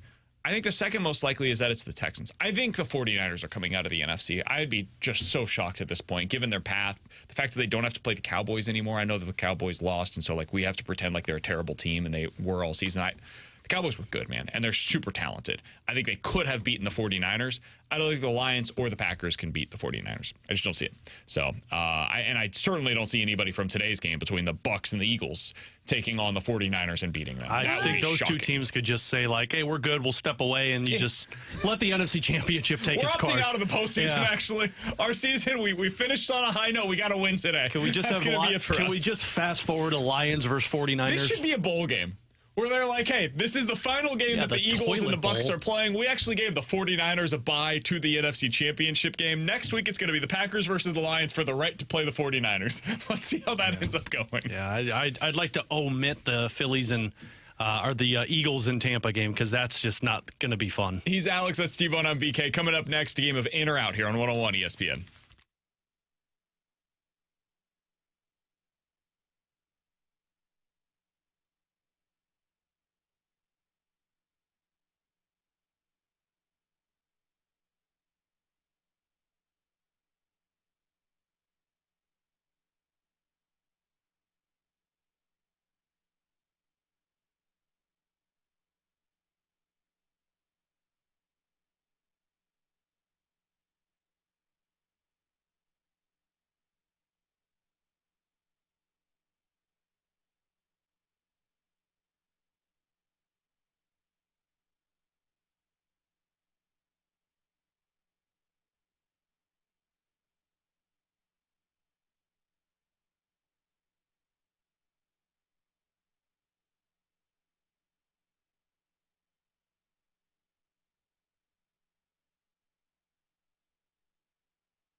314-399-9646 is the Air Comfort Service text line for in or out. You give us a scenario, we will tell you if we are in or out here on 101 ESPN. All right, guys, in or out. By the end of this week, Jim Harbaugh will be named as the next head coach of an NFL team. And he'll be the Chargers head coach. You think so? I think that's the one that's going to be... I want them to hire Pete Carroll so badly. I don't know if Pete Carroll wants to coach anymore. I think Pete's like, man, I'm good. Did you see his comments from the weekend that he talked about with why he's no longer the head coach? He said, they're not football people in regards to the ownership group. Hot damn, Pete. Okay. Just coming out firing on all cylinders. I think Jim Harbaugh makes sense for the Chargers, especially with that offense that they're wanting to be, this high-powered, high-run, high-octane offense. But I also think the Chargers are looking at this being like, man, this is the best option out there. And I wonder if they throw everything at him to be in L.A. So I'm going to say in. I think that's where he's headed. I'll say I'm in as well. I think it probably is the Chargers. I think there's, I'm going to say 2.5 rosters that make sense for Jim Harbaugh. Chargers, Cowboys, it should open up. And then the Falcons, if they figure out the quarterback situation. They would make sense for Harbaugh as well. So I think the Seahawks make more sense than the Falcons. Okay, I get to hear the argument for the Seahawks, too. They've got a pretty good roster in place. Half on each. Yeah, we'll round up to 3. I'd love to see Harbaugh going up against the 49ers. That 49ers-Seahawks rivalry becoming a thing again would be great for the league. And the Rams are meaningful now, too. Yeah, they're hanging around. Yeah. I'm in. I think he's going to be a head coach in the NFL again. I think that's where this is going. I think that his comments have all suggested that that's the way this is headed. You look at the NCAA investigations that are taking place. I think that suggests that it's going to happen. He didn't cheat. You're right. Totally innocent. And they felt that way all year long. I'm in. I think he ends up being a head coach. I'll go with you guys. I think it is the Chargers, but I really hope they pull a fast one on all of us and hire Pete Carroll. He goes to a team and they use their first-round draft pick on J.J. McCartney. I feel bad for McCarthy, man, because I think he's a good quarterback. They go to the Patriots and they take him. I do not think that kid is ready. I don't think he's ready for the NFL. I think he should have come back, but I think he's going because he knows that Jim Harbaugh's leaving, and he doesn't want to sit there and be with whatever the next version of Michigan football is. Eli Drinkwitz is going to be great with him. Go get a paycheck from somebody else. Come on, JJ. Stay in college. You don't got to stay at Michigan. Or head to the transfer portal, you know? Yeah, exactly. Somebody would pay him big bucks to go be their quarterback. He's not going to go to Illinois, man. Sorry. We don't have that kind of money, so. In or out, guys, the Blues should get back into the Jacob Chikrin sweepstakes. I don't know if you saw this, but our buddy Pagnotta at the fourth period saying that apparently Ottawa is listening to offers on him. Elliot Friedman said the same thing today. Yep. 25 years old. He does have a 10-team no-trade list, but remember, the Blues are interested $4.6 million next season and then a UFA. Let me throw another one at you. In or out, you'd be in on a Pavel Buchnevich for Jacob Chikrin trade. Oh, man. Oh, yeah. Spicy. I'm probably... Oh, this makes me think. That's an interesting one. You're welcome, buddy. I think I'm out on that because I would rather trade Buchnevich for assets and try to send future assets to Ottawa. But aren't you trading him for assets that would be a young defenseman? No, I'm trading him for like filling out my roster or future assets via trade. I think this fills so many spots. If I'm Ottawa, do I want Buchnevich? They said that they're looking for NHL-ready players that bring a level of professionalism to them. And, I mean, if you're Ottawa, you want a 200-foot player who could play the power play, penalty kill, 5-on-5. That's what you're looking for. Would you trade them Jake Neighbors? I probably would. See, I would not because I think the Blues need that kind of guy, too. And I think Neighbors is that guy for this team. I mean, yeah, now that I'm thinking about it, I think I'd be out on that one, but I would be in on Booch. I mean, Booch is going to get somewhere between $7 and $8 million, and Chikrin's going to be due a raise after next season. But defensemen just don't get paid unless they're like putting up 75 to 85 points, more than $7 million. And I mean, you were willing to give Travis Sanheim 6.5 for 8 years. Jacob Chikrin's 25 years old. If that's available to me, it'd be hard to pass up for somebody who could play with Parayko. Comes down to if he's willing to sign an extension or not. It comes down to pretty much everything, but the problem is you can't negotiate that with him because you have to wait till the offseason. So if you trade for him, but hey, we know how that works. Yeah. You can't negotiate. Yeah, sure. Just like that, those the Wink, wink, NIL nudge, money available. Yeah, no. We got a limit. T-Bone? Guys, in or out? Brendan Donovan will hit 20 home runs this year. Out. Wow. 15. The Winter Soldier arm is not a real thing. Yeah, I think he's a 15 home run hitter. And I think that's a really good player. I would say somewhere between 10 and 15, but I think the batting average is what we're going to be talking about at the end of the season for Brendan Donovan. I do think after talking with players, coaches, etc. this weekend out at Busch Stadium, I think Brendan Donovan is a legit untouchable for this team. And fans may not view him that way, and I understand it. Alex, we've talked about this a million different times in the offseason, how if you're going to trade one of them, you probably trade Donovan over Gorman. I don't think the team views it that way. I think the team views Brendan Donovan at... Ollie Marmol, let me put this in a different way. Today said Brendan Donovan is the definition of what it means to be a St. Louis Cardinal. Tradable. There's a reason why somebody says that about you. You know who they didn't say that Donovan has about? emerged as the leader of this team. I think there's some value in that. Didn't hear him say that about Nolan Gorman. True. He wasn't asked specifically about him, but it's true. Why didn't you ask him? He would have said the same thing. 314. About everybody. Richie Palacios. That is a Cardinal Are you through in or and out through. on this, by the way? I'm actually kind of in on it. I think he could get to 20. I mean, he had 11 last year in 95 games. With half an arm. Yeah, with half an arm. And this is now this is like Winter Soldier type arm. So I think he could get there. I would, since we're in January, we can be all hoopla about the team, even though there's serious questions about this freaking rotation. I could say I'm in on it. I think he could get to 20. It would be probably right at 20, but I think he could get there. All right, let's get to these from the text line. 314-399-9646 is the Air Comfort Service text line from the 314. Guys, in or out, the Miami Dolphins will trade Tua Tagovailoa this offseason instead of giving him a contract extension. I would say in on this. I'm not sure Tua's the guy. I don't think it was the main problem that they lost that game, but it was very evident that the offense was not what it was when they were as high powered. And again, injuries come into play there, but I just don't know. I don't know if Tua is the type of guy you can win and go deep into a playoff game with. So I could see them making the trade of Tua. I don't know who they bring in, but somebody's out there. I think they'll look for that upgrade.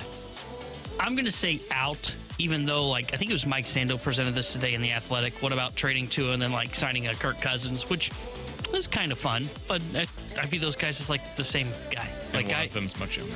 Yeah, I don't see them making the move. I don't know if they'll sign him to an extension. I would say they shouldn't, but it is the Dolphins. They probably will. But I would not. I would just kind of play it by ear next year. I would see what he looks like. I think both him and Mike McDaniel are going to come under the microscope next season. I think McDaniel could get hot after next year. So I'm going to separate these into two different conversations. I think they should do with Tua what the Cardinals are doing with Paul Goldschmidt. Hey, for the betterment of everybody involved here, let's just kind of let this thing play out a little bit. Tua's under contract on a $23 million fifth-year option next year. They can franchise tag him the year after if they really wanted to. That'd be probably $40 million. It's a ton of money to pay a quarterback, but it's less than what you'd be having to pay him via a long-term contract extension. Give yourself time. Don't do with Tua what the Giants did with Daniel Jones, where you rush yourself into a decision and, we've got a franchise quarterback. No, you don't. Everybody on the outside looking in reasonably should have been able to see this is fool's gold. And what you're about to do here by paying $40 million to Daniel Jones is locking yourself into mediocrity. And that is what I believe the Dolphins could be doing by signing Tua Tagovailoa to a long-term deal. I don't even think he's a bad quarterback. But I do think that was a weird game against the Chiefs. I think his late season struggles have happened each of the past two seasons. I can give Mike McDaniel a pass for what happened over the past few weeks. That defense was a disaster, dude. And it was by no doing of their own. They were hurt. They had a safety out, a corner out, 3 edge rushers out, a starting linebacker out. You can't play defense like that. I thought they did about as well as they possibly could, making things hard on the Chiefs to score in that game, given what their personnel was. But the offense scoring 7 points is inexcusable. You weren't as hurt on that side of the ball. You had guys that were hurt, not injured. Everybody's hurt this time of the year, guys. That's how it works. So I am a little worried about Tua. I would not give him a contract extension just yet. All right, final one here, guys. 314-399-9646 is the Air Comfort Service text line from the 618. In or out, the Blues will have a new coach next year. Out. I think they stick with Drew Bannister. I don't know if the field will be as enticing as people are making it out to be. Brendan Moore's starting to have more success in Carolina. Who knows with Joel Quenneville? And honestly, if the team does well and plays well the rest of the way, I'm not sure there is a better option than what you got in Drew Bannister for this team. So I'm going to say I'm out.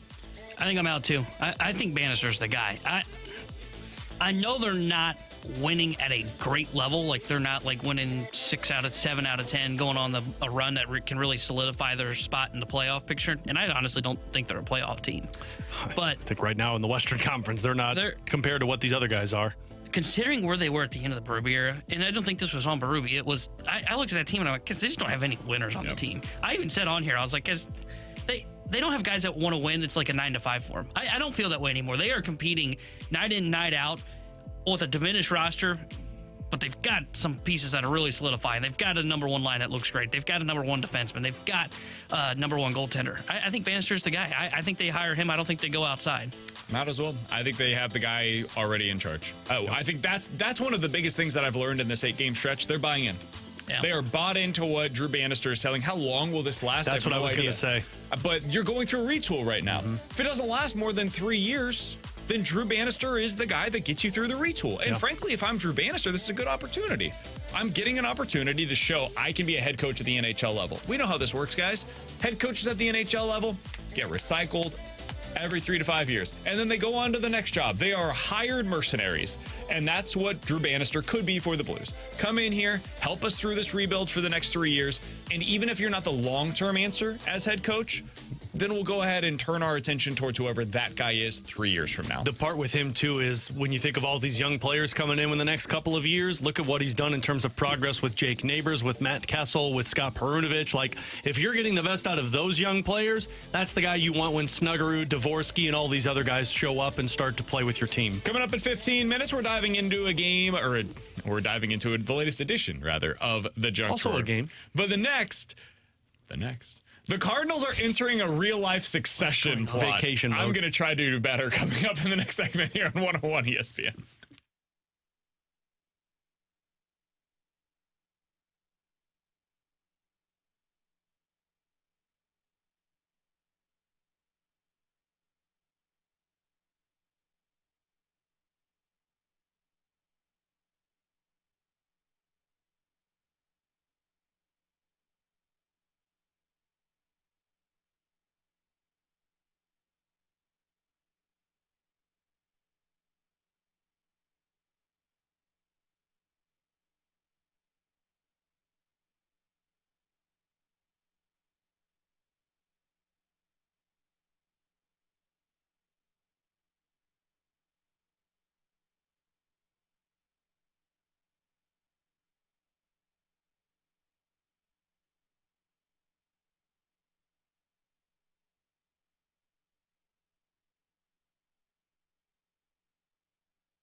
Tanner Hendrickson here with a Sports Center update driven by Johnny Londoff Chevrolet and Johnny Londoff Autoplex. The Blues fell to the Boston Bruins over the weekend in overtime, and they're back in action tonight as they host the Philadelphia Flyers. We'll have pregame coverage starting at 6 o'clock with Alex Ferrario and Joey Vitale. Then Joey will join Chris Kerber for Puck Drop at 7. The Sports Center update was driven by Johnny Londoff. Find a road shop 24/7 at londoff.com, londoffAutoplex.com. Are you kidding me?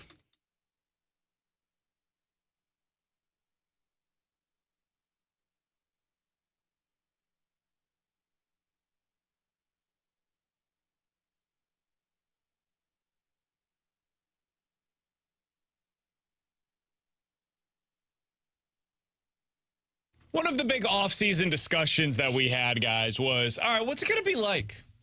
Yadier Molina potentially back in uniform, in the dugout in certain games. The Cardinals going into a season where a lot of fans are frustrated by the performance on the field and certainly the investment off of it. What's this going to be like for Ollie Marmol as he enters the season on the final year of his current contract? And the Cardinals have stated, hey, we're not giving him a contract extension. We want to see what this looks like. They are treating Ollie the same way they are treating the Paul Goldschmidt discussion. Well, on Saturday, there was a question to John Mozeliak about exactly that. The question was presented to him in a way that I think was necessary for this answer. So I'm going to play this full question, Alex, with the answer. And I want everybody to think in the back of their minds as you're listening to this, now, how would I feel if I'm Ollie Marmol listening to this exact answer? Well, you all have concerns about whether it's the optics or the reality of having a manager who's going into the last year of his contract and having a franchise legend in the front office who has said many times he wants to manage in the big leagues. Are you concerned about the potential for whether it's friction or whatever else that accompanies that setup? Not really, but I can understand why it would be a question. It could become real. We'll find out. But I don't think entering into this would make sense to approach it that way. Clearly, I'm a big advocate for Ollie. I believe in him. But we also recognize last year was not good. And so, we have to make some adjustments. We have to do some things differently, and hopefully we do it in a successful manner. It could become a reality. Way to throw gasoline on that fire, Mo. When I heard that, I was sitting in the second row at Busch Stadium as we're doing these interviews. I had whiplash. I was like, did anybody else just hear that? Did he really just say that? I'm surprised Mo didn't call you out. So you got a problem, Brandon? Drop your notebook and make a loud noise. I was shocked and flabbergasted by him saying that. That is the kind of quote that you say when you're more than open to the conversation of, yeah, Yadi might eventually manage for us. I mean, that doesn't surprise me. You can't say it publicly, though, dude. Why? If you're Mo, you're done after this year. Dude, so much of what has gone wrong for the Cardinals, and I'm talking off of the field. Their on-field stuff we've talked about ad nauseum. They have struggled so much with PR in the last calendar year, whether it's the Wilson Contreras situation and how they weren't on the same page with that. One day he was playing in the outfield, the next day he's just their DH, the next day they're working him back into being catcher. Jack Flaherty said we blew that out of proportion. The catcher situation with all of their pitchers and the way that was handled. The Bally Sports Midwest conversation of if it does or doesn't. And by the way, I'm still not sure what the answer to that is because Mo once again directly had a different answer than what the DeWitts did when it came to whether or not that had any kind of an adverse effect on their offseason. Mo said directly and flatly, no, it did not over the weekend. There's just so many mixed messages on what's going on right now. And then you get into the Yadi situation where it is, okay, he's going to be an advisor. He's working mostly with Mo, but there will be times where he's working with the coaching staff. He's going to work with the young catchers throughout the system. That's all great. We all said up front, if he wants to be the bench coach, you let him be the bench coach. If he wants to be somebody that's a roving instructor, you allow him to be that, because any amount of Yadier Molina working with your team is good for your team. And so I'm all in favor of them hiring Yadi. I'm all in favor of them hiring Descalso. I think they made good hires this offseason. But when asked the question directly, do you believe that there will be any kind of a friction, any kind of a, well, even if it's just from the outside looking in, like the intrigue of questions about Yadi's presence, is that going to be a potential issue for you guys? And do you view that as a distraction, whatever? I could see how that would happen. No, don't even allow for that to enter the minds. Just say, listen, we hired Yadi to be in this role as an advisor for us. Do I believe he can manage a baseball team in the future? I absolutely do. But right now, that's not where his time commitment's at. That's not what he's comfortable with. And we're not comfortable with him because we have a manager that we believe in. And we'll see what that looks like this season. And we hope that as the season comes to an end, we can all come to an agreement on this being a long-term relationship between us and Ollie Marmol. There's the hookup, That's it. though. That's all you got to do. It's an easy answer, and you just pass it off to the future. You should have written Mo's script for him. It's pretty obvious they don't trust Ollie Marmol. You heard him at the end of it. Well, yeah, we understand that this could be a potential good team, but we also understand that last year was inexcusable. The thing is, I don't believe that. Like, I do believe they actually believe in Ollie Marmol. Otherwise, you would have fired him. Like, what's the reasonable explanation as to why you didn't fire Ollie Marmol in the middle of the season? You got to get this guy's feet wet. You've got to give him time, and you believe in him. Otherwise, dude, the easy thing to do last year was fire Ollie Marmol. That was the easiest thing in the world. Take a little bit of the pressure off the team, take a little pressure off of you, have a new scapegoat for the team. Like, firing the manager was the simple answer last year. So I genuinely believe John Mozeliak believes in Ollie Marmol. I think he thinks he's a good manager. But why say this? Why? Why even put this out there? Who does this serve? Yeah. How does this help your organization? How does this, the appearance, even if it's not real, of friction, how does that serve anybody to get this thing back on track? It is just shocking to me that these kinds of messages continue to be put out into the public. It is weird, man. I don't understand it at all. I think Mo's confused by all of this, and I think Mo has got to go to the point that they can say, well, maybe this is part of the reason why. And I'm not as sold on it as you are that they believe in Ollie Marmol. I think they feel like right now he's the guy, but they realize it's not just Yachty. Daniel Descalzo is somebody that they're also bringing in. I think they realize that there's going to be somebody taking over, if not after this season, or in the middle of this season, after this season. And I think Mo is starting to come to more and more terms with that, which is why this is what was said. Somebody from the 314, T-Bone, I want to get to you here in just a second. From the 314. Guys, Mo was right with this response. It's the elephant in the room. That's what you do when there's an elephant in the room. You acknowledge it. Ollie should feel fire under his butt. He does, and he should. He's an adult. He'll be fine. You guys are once again blowing something up for the sake of drama. No, the Cardinals are creating drama where it doesn't have to be there. That's what this is. They don't do that. The Cardinals last year with the Wilson Contreras conversation, the Wilson Contreras controversy, if you will, they created that. All of it. That's on them. That's not on the media. That's on them for not having their message straight. The president of baseball operations said one thing, the manager said another, the player said something different from both of them.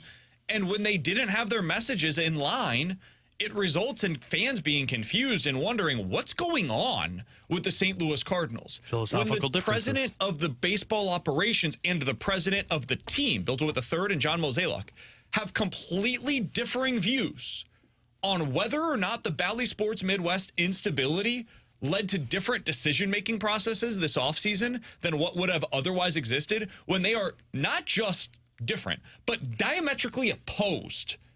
There are legitimate questions to ask about what's going on. Why can't you get one message that is clear and coherent to your fan base? Because DeWitt gave one line of thinking to John Denton, who said flatly, yes, our offseason might have looked a little differently because of the lack of future years stability there with Bally Sports Midwest. I specifically asked John Mozeliak, because at first he said, yeah, no, it didn't really have an adverse effect on us.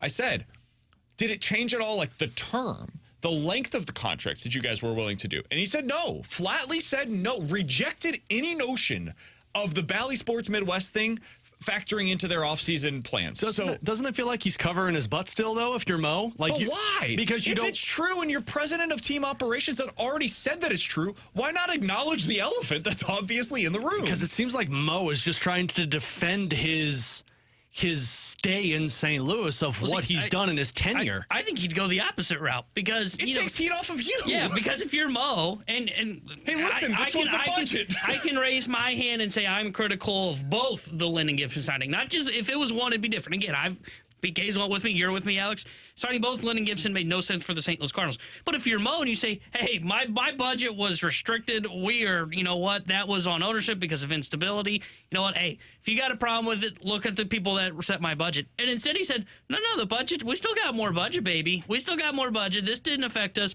We chose Lynn and Gibson. That puts more fire on Mo. And that's where, I don't remember who we were talking to.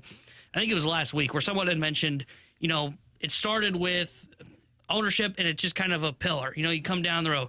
Ownership's in line with the front office. The front office is in line with the management group. The manager's in line with... Yeah, it was the Vancouver guy. Yeah, thank you. Alignment. Is the alignment in place throughout the organization? And as we're seeing... Yeah, clearly with the Cardinals, Mo had to figure out how to handle pitching in the minors thanks to Sonny Gray conversation. We'll get into that a little bit later on today. It's just weird, man. Like, I don't want to make more of this comment that needs to be made, but Mo made it to where there had to be something made of the comment. I looked around afterwards, and I talked to a few different people that were at the event, and I was like, did I just hear what I think I heard? Like, did Mo just create a controversy when there didn't need to be one? Well, like, he's given the opportunity there. That's what this is. He's being handed the opportunity to shut it down, to just say before the season, listen, we love Yachty. We want Yachty to be around. We think having Yachty around is a good thing for our team. But no, Yachty's not the manager of the Cardinals. We don't expect Yachty to be the manager of the Cardinals because we have a manager of the Cardinals, and it's Ollie Marmol. You could just shut it down, man. It sounds like they hired Yachty as the coach in waiting. Mikey O 2.0. It's just weird. It's really weird the way they're handling this stuff. And oh, by the way, he was also asked about the Chaim Bloom hire, and it was more of like... He's an advisor, right? Yeah, sure. Advisor. He basically said, like, yeah, we've got 3 guys that are all vying for my job. It's like, okay. Man, Mo is just out to pump that ego. I think Mo does a pretty good job. I'm like one of the few people in St. Louis that still believes he's like actually a good president of baseball operations. But, and I... Like when I talk to Mo, he does a good job. He's a good speaker, but then he sometimes is asked these questions where he can just easily put out a fire. And instead of spraying water on it, he finds the nearest can of gasoline and pours it upon himself and then lights a match and says, wait, what if I lit myself on fire to add to the fire that's already existing? It's confusing to me. I don't understand it because these are the self-inflicted wounds that don't need to exist for the Cardinals. They've got plenty of stuff that already is out there for them. No, man, all that's good now. Doesn't need to happen. I don't understand it. All right, coming up next to Juncture here on 101 ESPN.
Alongside Alex and T-Bone, I'm BK. It's BK and Ferrario here on 101 ESPN. Coming up here in just a little bit. Alex, I want to ask you about Matt Kessel and what we've seen from him and what it means for what the Blues need from that left side of their defense. We'll get into that here in just a little bit. But, Alex, what's the most you're willing to pay for ice cream?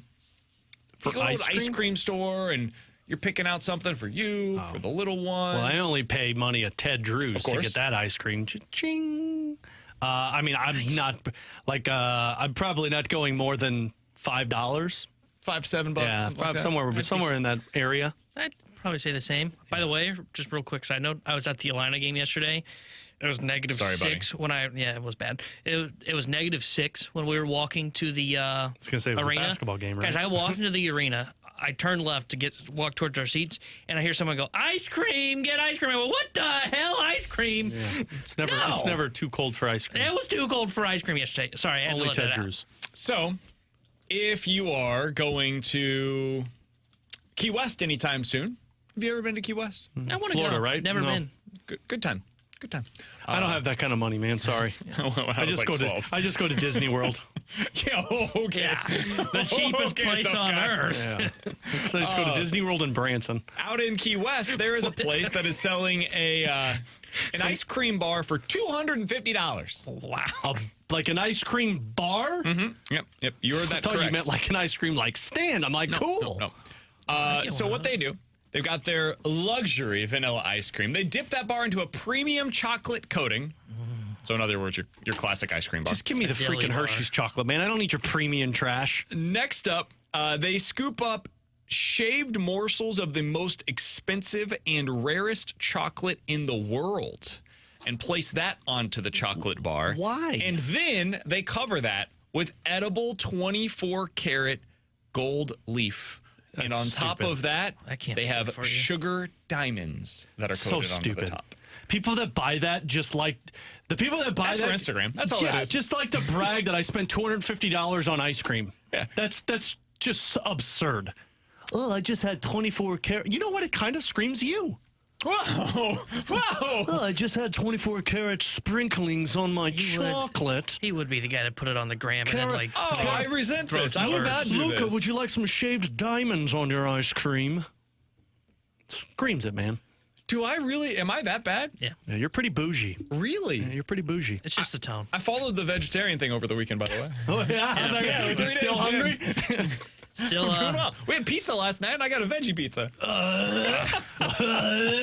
I'll tell you how it goes at Disney World. I feel like that might Yeah. be put to the true test. Yeah, we'll see how veggie stands up in Disney World. Yeah, this is stupid. I'm willing to spend like some money on food. That's one of the things that I will splurge on. Like if we're going to a nice restaurant, I'm happy to pay for it for the experience as much as anything else, right?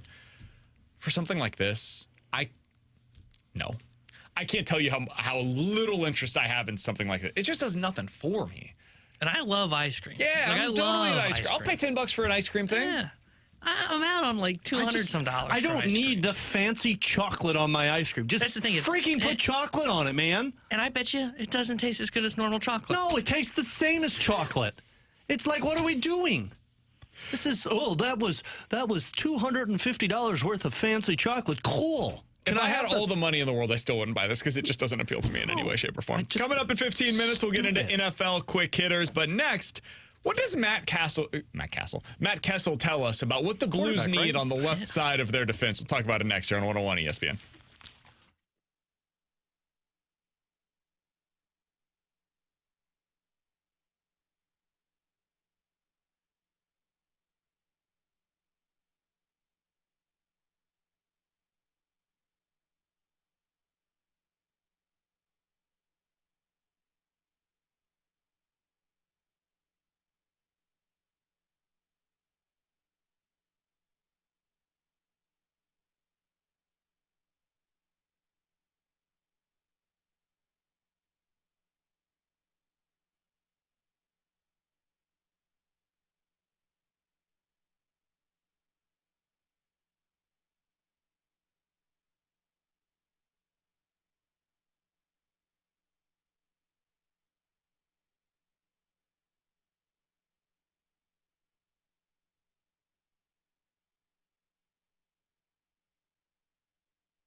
A little bit of news from Busch Stadium as the DeWitts are talking at the podium right now. This comes from Brian Kennedy of KMOV, who is at the podium while Bill DeWitt Jr. and Bill DeWitt III are speaking to the media. They did answer an important question. We had a pretty good idea of this, but it's now been officially confirmed by the team.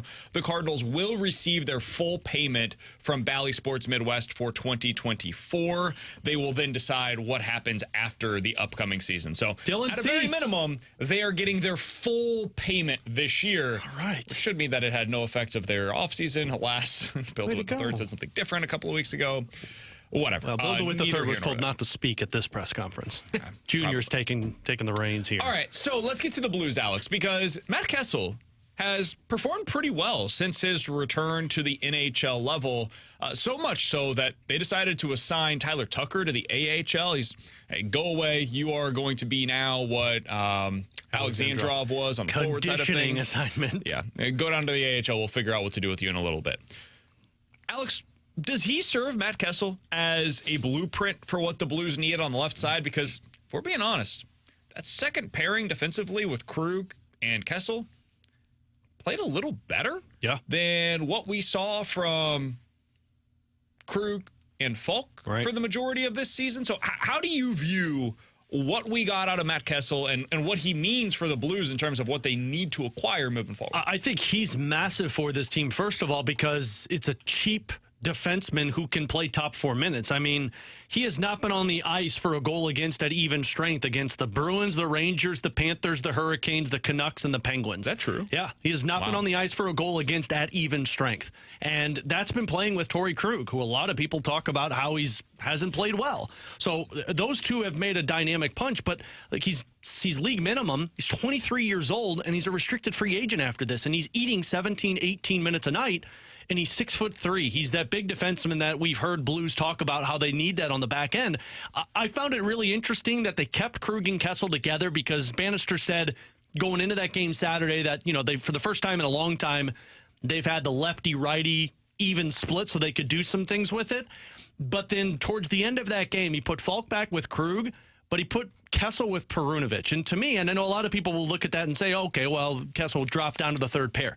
I think that said more about how they view Kessel's ability to play defensively because you're putting him with Scott Perunovic. That's two young players going up against the Boston Bruins. And I mean, they played, what did they finish that game with? Kessel finished with it was like 13 minutes and 54 seconds, so it's not a lot. But this is the blueprint in terms of, for the Blues to have success fast, they have to have their young players step up and actually contribute to the team. And I know this is defense compared to offense. Offense has been the problem right now. But Kessel just proved to Drew Bannister and Doug Armstrong that he can play top 4 minutes for you. And that's massive for a team that's trying to figure out what to do with their defense moving forward.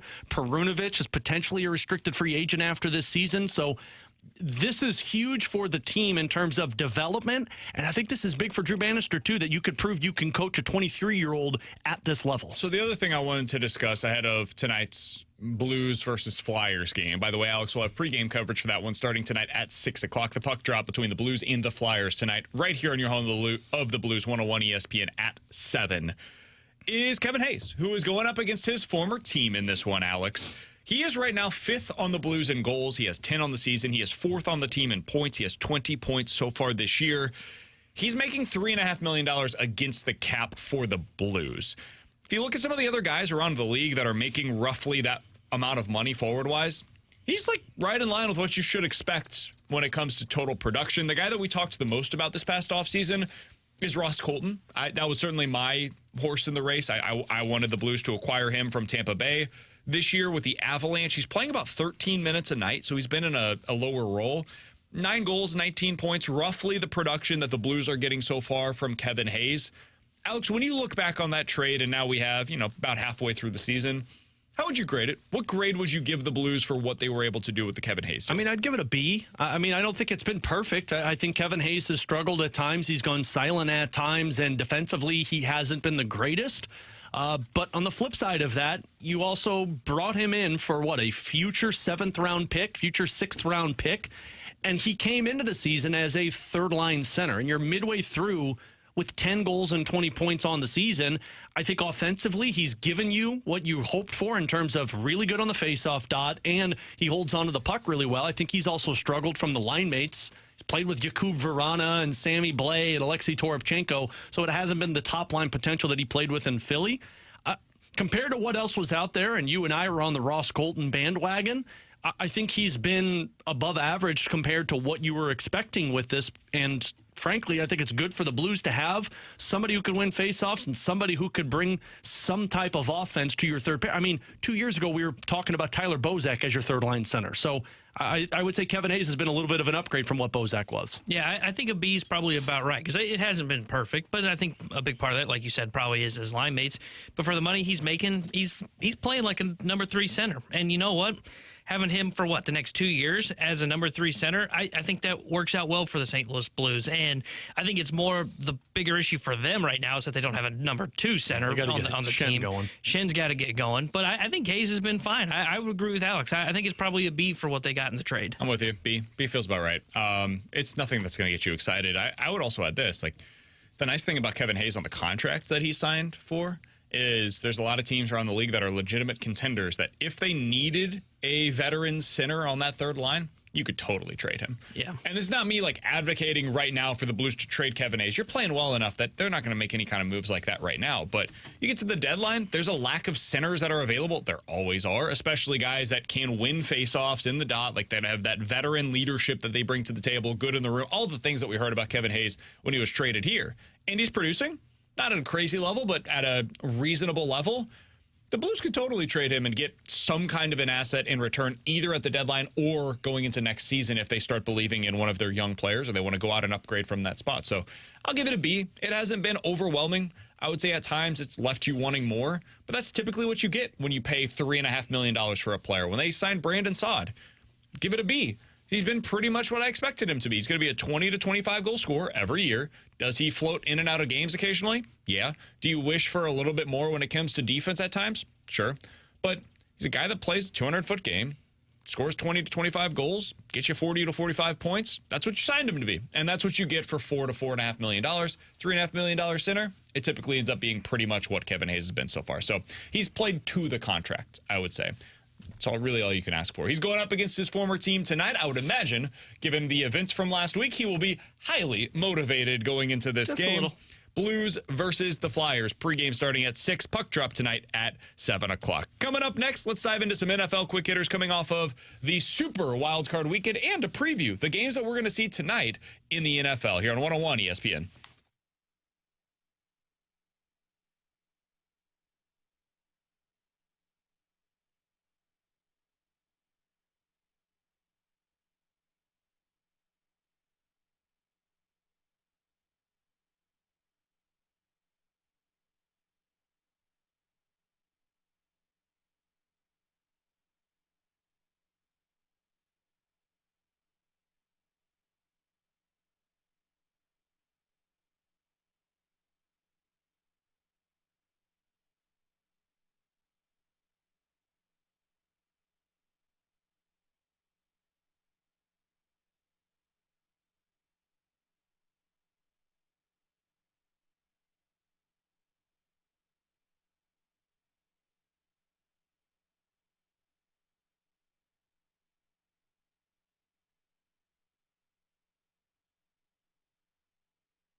Alongside Alex and T-Bone, I'm BK. You got BK and Ferrario here on 101 ESPN. Let's dive into some NFL quick hitters coming off of the first 4 games on a super wild card weekend. Alex, let's start with this. Who's the team that you feel like you learned the most about? Could be good or bad from the first 4 games this weekend. I think it's the Cowboys. I think I learned that the coach they have in place is not going to be going anywhere. But to not be negative with that one, I would say it's the Detroit Lions. I think I learned that this team has the ability to win games now. And Can they win a Super Bowl? I think they can. I think you've got the roster in place. Jared Goff's the biggest question right now, and I didn't think he was going to be able to beat the Rams. I thought he was going to crumble in that position, and he came through for them, albeit didn't look great in the second half, but he made the passes when he needed to. So I think they tried really hard to throw a chest pass straight behind him to the L.A. Rams. He was getting sacked and said, "Oh, is that the one where he double-handed it?" Hot potato. Yeah. I probably would have just, chucked it out of bounds. Overall, you're right, though. He did play a really good game yesterday. I think they can win the Super Bowl. I don't know if it's this year. Maybe it's next year, but I think they've got the right pieces in place that can do it. T-Bone, who was the team that you feel like you learned the most about, good or bad, this weekend? I think mine was the Dolphins. They're frauds, man. They have weapons, but they can't beat anybody good. And I don't know if it's just Tua. I don't know if it's Mike McDaniel's offensive play calling. I expected that this weekend. I expected the Dolphins to be frozen out of Kansas City. Now, I wasn't expecting it to look as ugly as it did. I thought they could still look somewhat competitive. And down the stretch, they did not. I was not impressed. I think there's some serious questions that need to be asked about the Miami Dolphins. I think it starts at quarterback, and then I think it moves down to the head coach, and I think both are on the hot seat going into next year. I think their offense is soft. I think that's what we learned about them over the weekend is they play a very specific style of football. And when it's September, it's October, you're down in South Beach. Oh, baby. Tyreek Hill going for 200 yards. Tua's flinging it across the yard. We got all kinds of running backs and receivers. They're all running so fast. You don't run so fast when you're on a completely frozen tundra football field in the middle of Kansas City. Yeah, poor Andy Reid's mustache. Here's some news that I think might be breaking news for the Miami Dolphins. When you play in the AFC, the odds are pretty strong you're going to be going into some terrible weather games in the postseason. Kansas City, Buffalo, Baltimore, Cincinnati, Cleveland, Pittsburgh, all of those teams play outside in cold weather climates. And if you don't want to, then you better be the best team in the AFC all season. And that's really freaking hard when you don't have Patrick Mahomes or Josh Allen or Lamar Jackson. And now you look CJ at Stroud. Yeah, I think their hope should be that CJ Stroud ends up taking on that mantle. So at least then those games are played in Houston. Yeah. But even then, dude, you're still having to go through somebody on this list, most likely. So if you don't have a team, and I've always kind of pushed back on this a bit, but if you don't have a team that can play in the AFC specifically in those cold weather climates, you're done. It's game over. In the NFC, you could kind of get away with it because there's a lot of teams that either play in warmer weather or in domes. And so for the most part, unless you're going to Green Bay, unless you're going to Chicago, you're going to be okay. They need to start practicing in a facility with a roof and turn the temperature down to like minus 30 so they can get used to it. I mean, you can't replicate what happened in Kansas City this past weekend. You just can't. And if you're built the way that the Dolphins are, it's going to be really hard for you. So I'm with you, T-Bone. I came into the season thinking to myself, man, this Dolphins team has all of the weapons that you need. Can this work? Can this actually go together in a way that allows you to win in the playoffs? The answer so far has been no. It's not just the defense. The defense was understandable. Yeah. Falling honestly, apart on Saturday. Them giving them only allowing 26. That's pretty good. That. Yeah, for those guys that they were missing. I'd expect my offense to give me a shot in that game then. Yeah, and they one had touchdown no is whatsoever. pitiful. All right, let's get into the next thing up here. Boys, the Steelers are traveling to Buffalo. They traveled to Buffalo yesterday to take on the Bills. The stadium is mostly snowed in. There's been terrible weather up in Buffalo. It's mostly okay today. 17 degrees out there, a little bit windy, but not too bad. What are you expecting out of this one? Steelers, Bills, 3:30. I'm expecting the under, and I'm expecting everybody to run the ball as much as possible. To me, this game is going to come down to who's got the better running game, because James Cook, Josh Allen going up against a TJ Wattless Steelers team versus Najee Harris and Jalen Warren. I'm not sure you're going to see any success through the air in this game.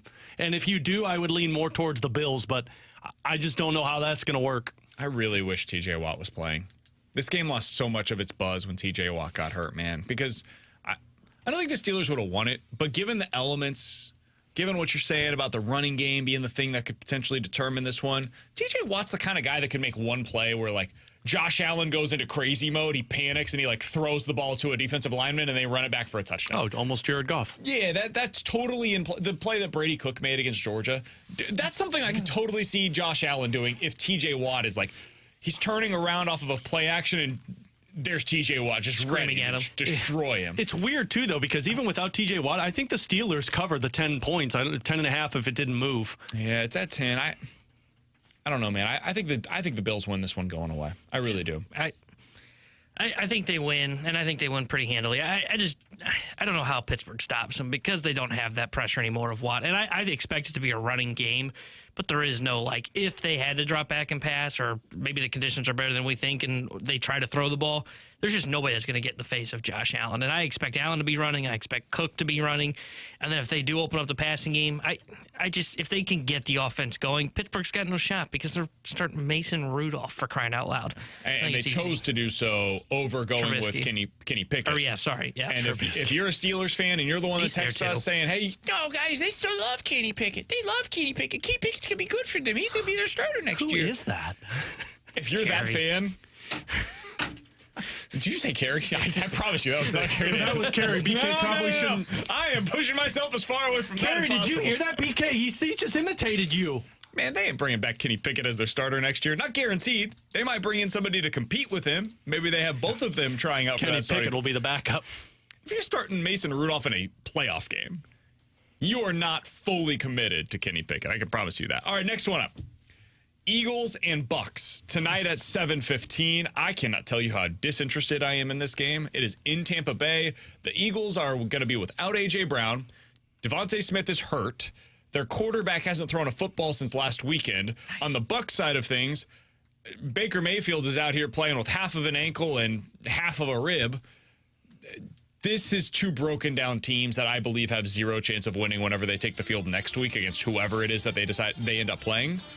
Alex, do you have a lean? No. Who's gonna win? God, no. The only interest I have in this one is because I'm playing a bet down on it. I'm hoping that builds up my intrigue, but it really does not. I've got the under in this one. That's my pick. My pick is pain and not very many points. My only lean on this is I think Tampa makes this a ball game, if not wins. I don't trust Philadelphia, and I really don't trust Philadelphia with a broken Jalen Hurts and no A.J. Brown.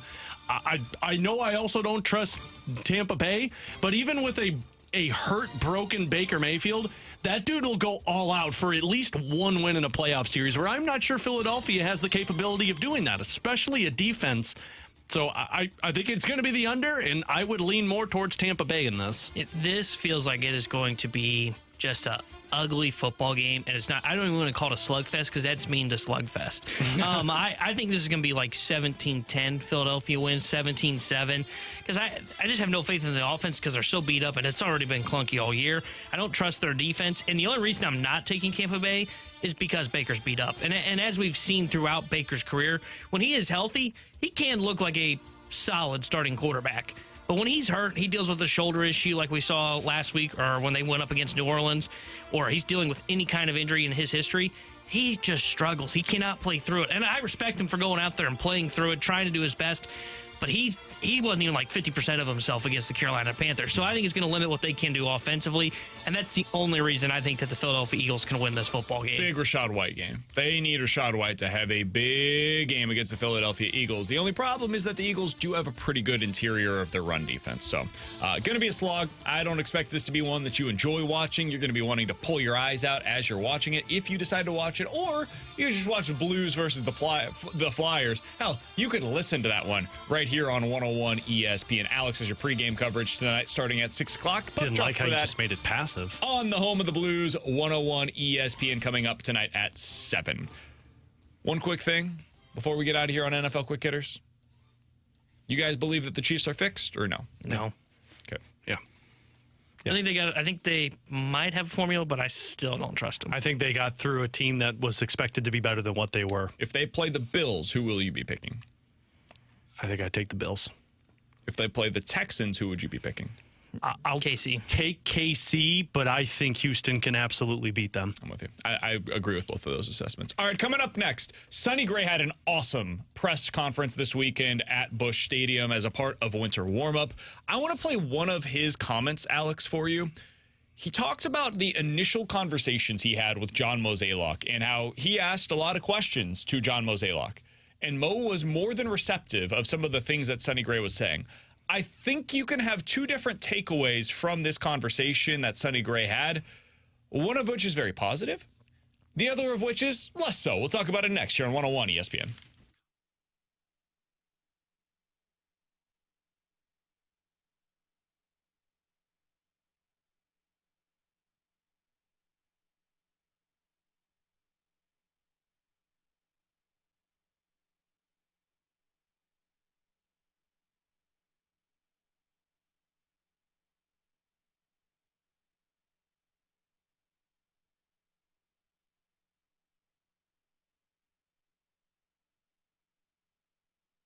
Alex Ferrario with you to talk about my friends over at Classic Air Care, your HVAC system. Oh, boy, the importance of that right now in this type of weather. Everybody's been kind of going down and making sure it's okay, making it through this freezing weather. I don't have to panic about it like I used to because Classic Air Care takes care of my home. I've been using them since I've owned a home, and my parents have been using them for over 30 years. They use them because of the customer service, but also because of the maintenance program. We've been a part of it for that 6 years. So every spring, every fall, when we flip on the unit, whether it's for heat or air, I have them come out. They take a look at it. They clean it up. They tell me that it's old because it's like 28 years old. But they tell me as long as I stay up with the maintenance, I'm going to be able to make it through. And I've been making it through for the last few years. So give Classic Air Care a call. You'll find out about that customer service. You'll find out about that maintenance program. And again, it was something that was taught to me very young that, the maintenance on your HVAC system is at the utmost importance. So you could find all of their information at classicaircare.com. They're even offering right now 18-month 0% financing through Classic Air Care. Check them out, classicaircare.com.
Tanner Henderson here with a Sports Center update brought to you by Saliga Heating and Cooling. The Blues fell to the Boston Bruins over the weekend in overtime, and they're back in action tonight as they host the Philadelphia Flyers. We'll have pregame coverage starting at 6 o'clock with Alex Ferrario and Joey Vitale, and then Joey will join Chris Carver for Puck Drop at 7.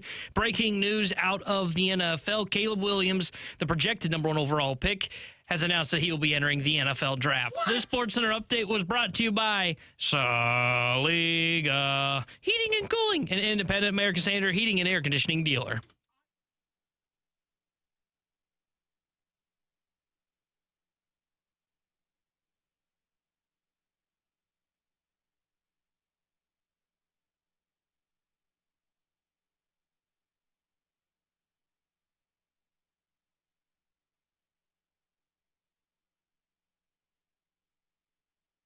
Alongside Alex and T-Bone, I'm BK. It was a fun weekend out at Busch Stadium for any of you that may have gone to winter warm-up for the Cardinals. We were able to talk with John Mozeliak. I talked with Ollie Marmol this morning, Sonny Gray. Many of the players already came through. Today, right now, actually, they're finishing up the final interviews. The DeWitts are the final interviews that'll go through there. I'm sure there will be some news that comes from that. We'll be seeing that on Twitter as it comes out. But one of those conversations was with Sonny Gray, who, Alex, I think Cardinals fans are going to love this guy. Now, a lot of that is because I think he's going to perform well on the field.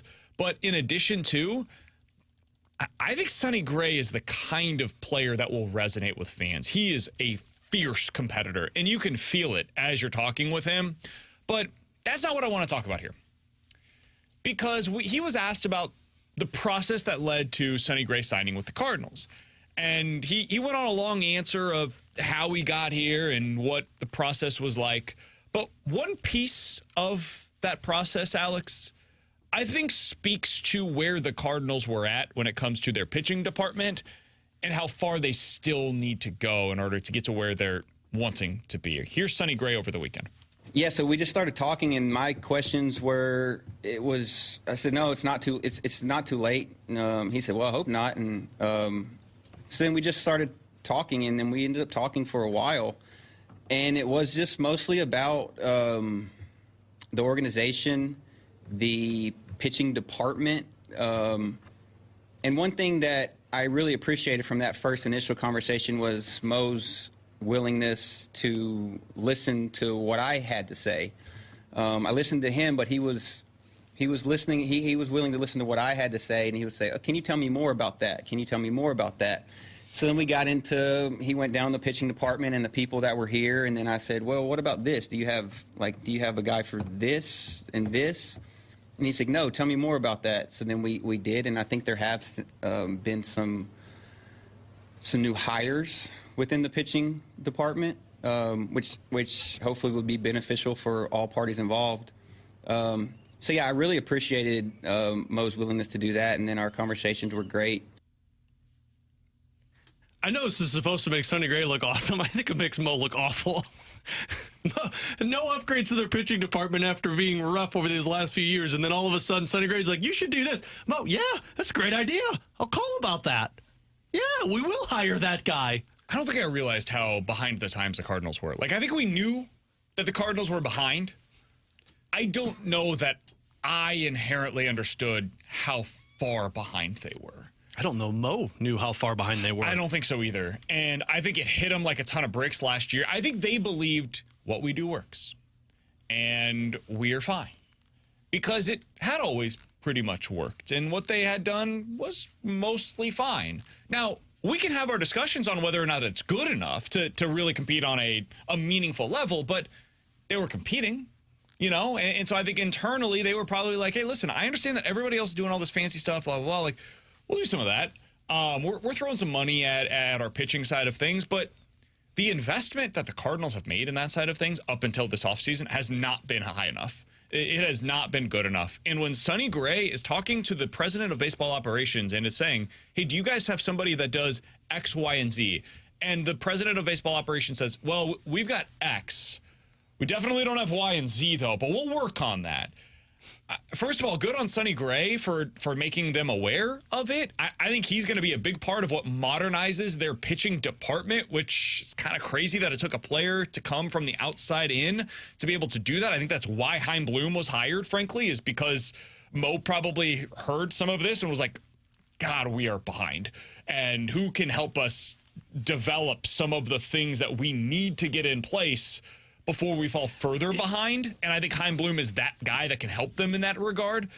But, man, I think if I'm going to spin it positive, it's this. They do deserve credit for listening and for saying, you know what, we are behind, and acknowledging the obvious, the elephant in the room, to go back to the conversation we had in the 12 o'clock hour of, hot damn, we suck at this. We need to get better, and there has to be real investment that is put into the pitching department. And they did it. They went in this offseason, and even though they didn't invest in the pitchers that we wanted them to, they invested in the pitching department the way that they needed to. Now, that can't be it. They can't just patch it together with 2 new hires and say, okay, we're all good now. No, you have to really invest in this. The pitching lab has to get done. The advanced scouting and all that has to continue to be thrown resource at. But I do think they deserve credit for listening. Now it becomes about continuing to advance that. And unfortunately, it requires you to not fall behind again, because all of this stuff, it's like technology. Your phone, if Apple stops advancing their phone, they're done, because they could fall behind in a year. Stuff just moves so much faster than it used to.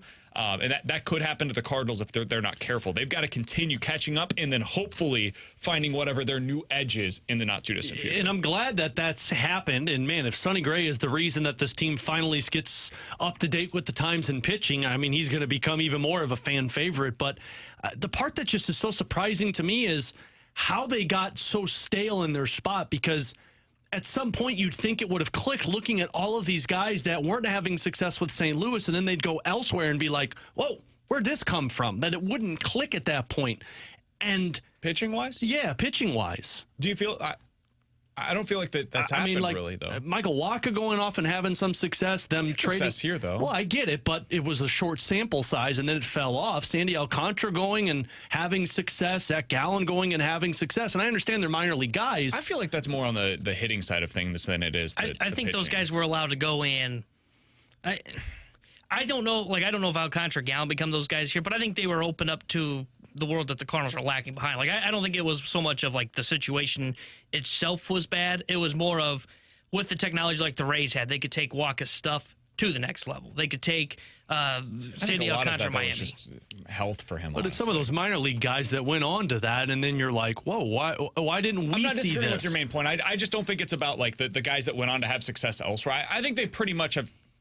I think they've evaluated well. Yeah. I think they've evaluated well. And that's where I would argue the difference is between pitching and hitting. I just think the pitching side, it was, like health, yes, I agree with Tampa, but I think Tampa Bay unlocked some of Michael Wacha's stuff because of what they have behind the scenes. To what the Cardinals, I don't know if they could do that. And that's why the Sonny Gray comments here. It is good that the Cardinals are trying to upgrade, to your point. I agree with that 100%. Trying to upgrade, catch up with the times, and also not just catch up with the times, try and find an edge while doing so as well. So I think somebody on the text line said this. I can't find the exact text, but somebody said, guys, I think a lot of this shows just how much Yadier Molina covered up for the organization in terms of their shortcomings in this direction. I think that's 100% correct. I think Yadi got the most out of a lot of the pitchers that they had. And so, like, the pitchers that would come up to the big league level, how many times did we hear, like, yeah, I just trust what Yadi's putting down? And Yadi would get the most out of those guys. Jordan Montgomery. Yadi got the most out of Jordan Montgomery. And I think that was the case for a lot of guys that came through the Cardinal system. I think that Yadi was essentially a pitching department solely in and of himself. And you no longer had that last year. And it became something where everybody was looking around like, it'd be like if you, Alex, went through the day without your phone anymore. And, like, instead of being able to Google something on the spot, you now have to, like, come up with the answers immediately. Like, you can do it. It just would take a long time for us to, like, train ourselves to no longer rely on some of the same tools that we had in place previously. Yadi was that tool, where he was Google for every pitcher that was available. Like, you go back to the dugout. Yadi, what'd you see there? He's got all of the answers ready to go for you. You're on the field. You're in the middle of an at-bat. You have a mound visit. Yadi, what are you seeing here? What should we... Like, Yadi just had all of the answers for them and could present them accordingly. It was like taking an open book test every start that you went out there. And then this past season, it was a closed book test. And so now you actually have to learn and retain the information and then be able to put it into practice. And that is a much harder thing to accomplish. And when you don't have the right people around you to be able to make up for what you're lacking with Yadi, I think it all came crashing down last year in a way that none of them were prepared for, which is weird because the Cardinals, more than just about anybody else, were the ones that pushed for 20 years. Yadier Molina, people don't understand how important this guy is behind the plate and how much value he holds behind the plate. And I think the Cardinals learned a hard lesson last year of how important he was behind the plate and how valuable he was behind the plate. So I think that's a big part of this as well. Yeah, and I wonder, too, like, their whole model previously was the pitch to contact and rely on the defense, build a great defensive team. And I wonder how much, I mean, we talked about it at the time, how much the rule changes hurt that too, because they still stuck with the pitch to contact model, but now they couldn't put guys where they needed them to be. They couldn't shift guys as well. So swing and miss became just as much more important this past year, and it's going to continue to be that way. And they just don't have the stuff to help kind of unlock or take, I wouldn't say unlock, but take a pitch to another level. Like if a pitcher has like Sonny Gray, for example, has a great sweeper, and he's kind of learned that pitch, developed that pitch as time has gone on. I don't think that happens here in St. Louis. To your point, Alex, I don't think that specifically is something that would have taken place here. And like, I don't know. I don't want to say like this is happening behind the scenes, but let's use a prospect, for example. Maybe Tinkins can unlock a pitch like that if he has the proper tools and the proper work at like a spring training site or down in Springfield or down in the minor leagues in Memphis, that they can take that pitch and it's good. It's an effective pitch. Sonny Gray's sweeper / slider was probably a really good pitch. And then wherever it was that he unlocked that tool, Cincinnati, Minnesota, wherever it was that occurred at, took it to the next level and made it from a good pitch to a great pitch. And that's where they're trying to catch up, is making sure that guys' stuff, they've got the raw stuff, but how can you manipulate and make it even better? Yeah, and that's something that Ollie talked about earlier today. He was asked about that with the relievers, specifically that they added this offseason, because it's a lot of stuff. It's a lot of, okay, you're betting on a pitch. You're betting on a combination of two pitches. How do you get that guy to not just have a pitch that you like, but to become a pitcher that you trust? And he said, well, that's what the season's all about. It's like what we're trying to accomplish this year is by taking those guys that we believe in a pitch that they've got and then adding in the mental side of it as well. And he thinks that's a big part of what was lacking last year, is like, I think Dusty Blake was he was spread way too thin. And I think we're now learning that with some of these comments that have come out in the past 3 months or so, is Dusty was like the pitching coach and the pitching analyst. And Jeff Albert, just on the pitching side. Yeah, and it's just too much. Like, at a certain point in time, you're like, hey, man, I'm good at my job, but I can only do so much. You see this in a lot of walks of life now, where these companies are just spreading somebody way too thin, where they used to be excellent at one job, and now they're taking on 12 different roles. And it's like, okay, well, which one do you want me to prioritize? Because I can be really good at one of these things and then like below average at everything else, but you got to tell me what you want out of me. And I think last year he just got lost. He got lost in the shuffle, and Ollie made a comment earlier today, and this wasn't him calling, I want to say this on the front end, this wasn't him saying that this is what happened, but it's because of what the work that was required was there. He's like, hey, it's really hard to be able to go develop that pitch, develop the mindset, and also have your head in front of a computer all day to be able to have all of the information that's ready to go for these pitchers. So there's just too much there. Sonny Gray apparently is a big part of what's going to happen to make sure that doesn't take place again in 2024. Alongside Alex and T-Bone, I'm BK. You got BK and Ferrario here on 101 ESPN. Coming up next, we're hitting the BK and Ferrario Rewind with a fantastic news report with those sweet, sweet tears of Dallas Cowboys fans. We'll let you hear it next year on 101 ESPN.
Alongside Alex and T-Bone, I'm BK. If you missed anything from today's show, be sure to check it out on the podcast page. 101ESPN.com and the free 101 ESPN app is where you go to find it. It is all presented by Dobbs Tire and Auto Centers. Alex. Coming up here in just a little bit will be the Fast Lane. They will be presenting their broadcast from 2 to 6 p.m. right here on your home of the Blues, 101 ESPN. At 6 o'clock, Alex has your pregame coverage for Blues versus the Flyers. But before we get out of here today, I wanted to listen to a report that I saw a little bit ago, Alex. This is something that I always enjoy, which is really basking in the tears of a fan base that nobody really enjoys when Kansas they lose City? in the postseason. Oh. No, this one is with the Dallas Cowboys. This report comes from WFAA in Dallas.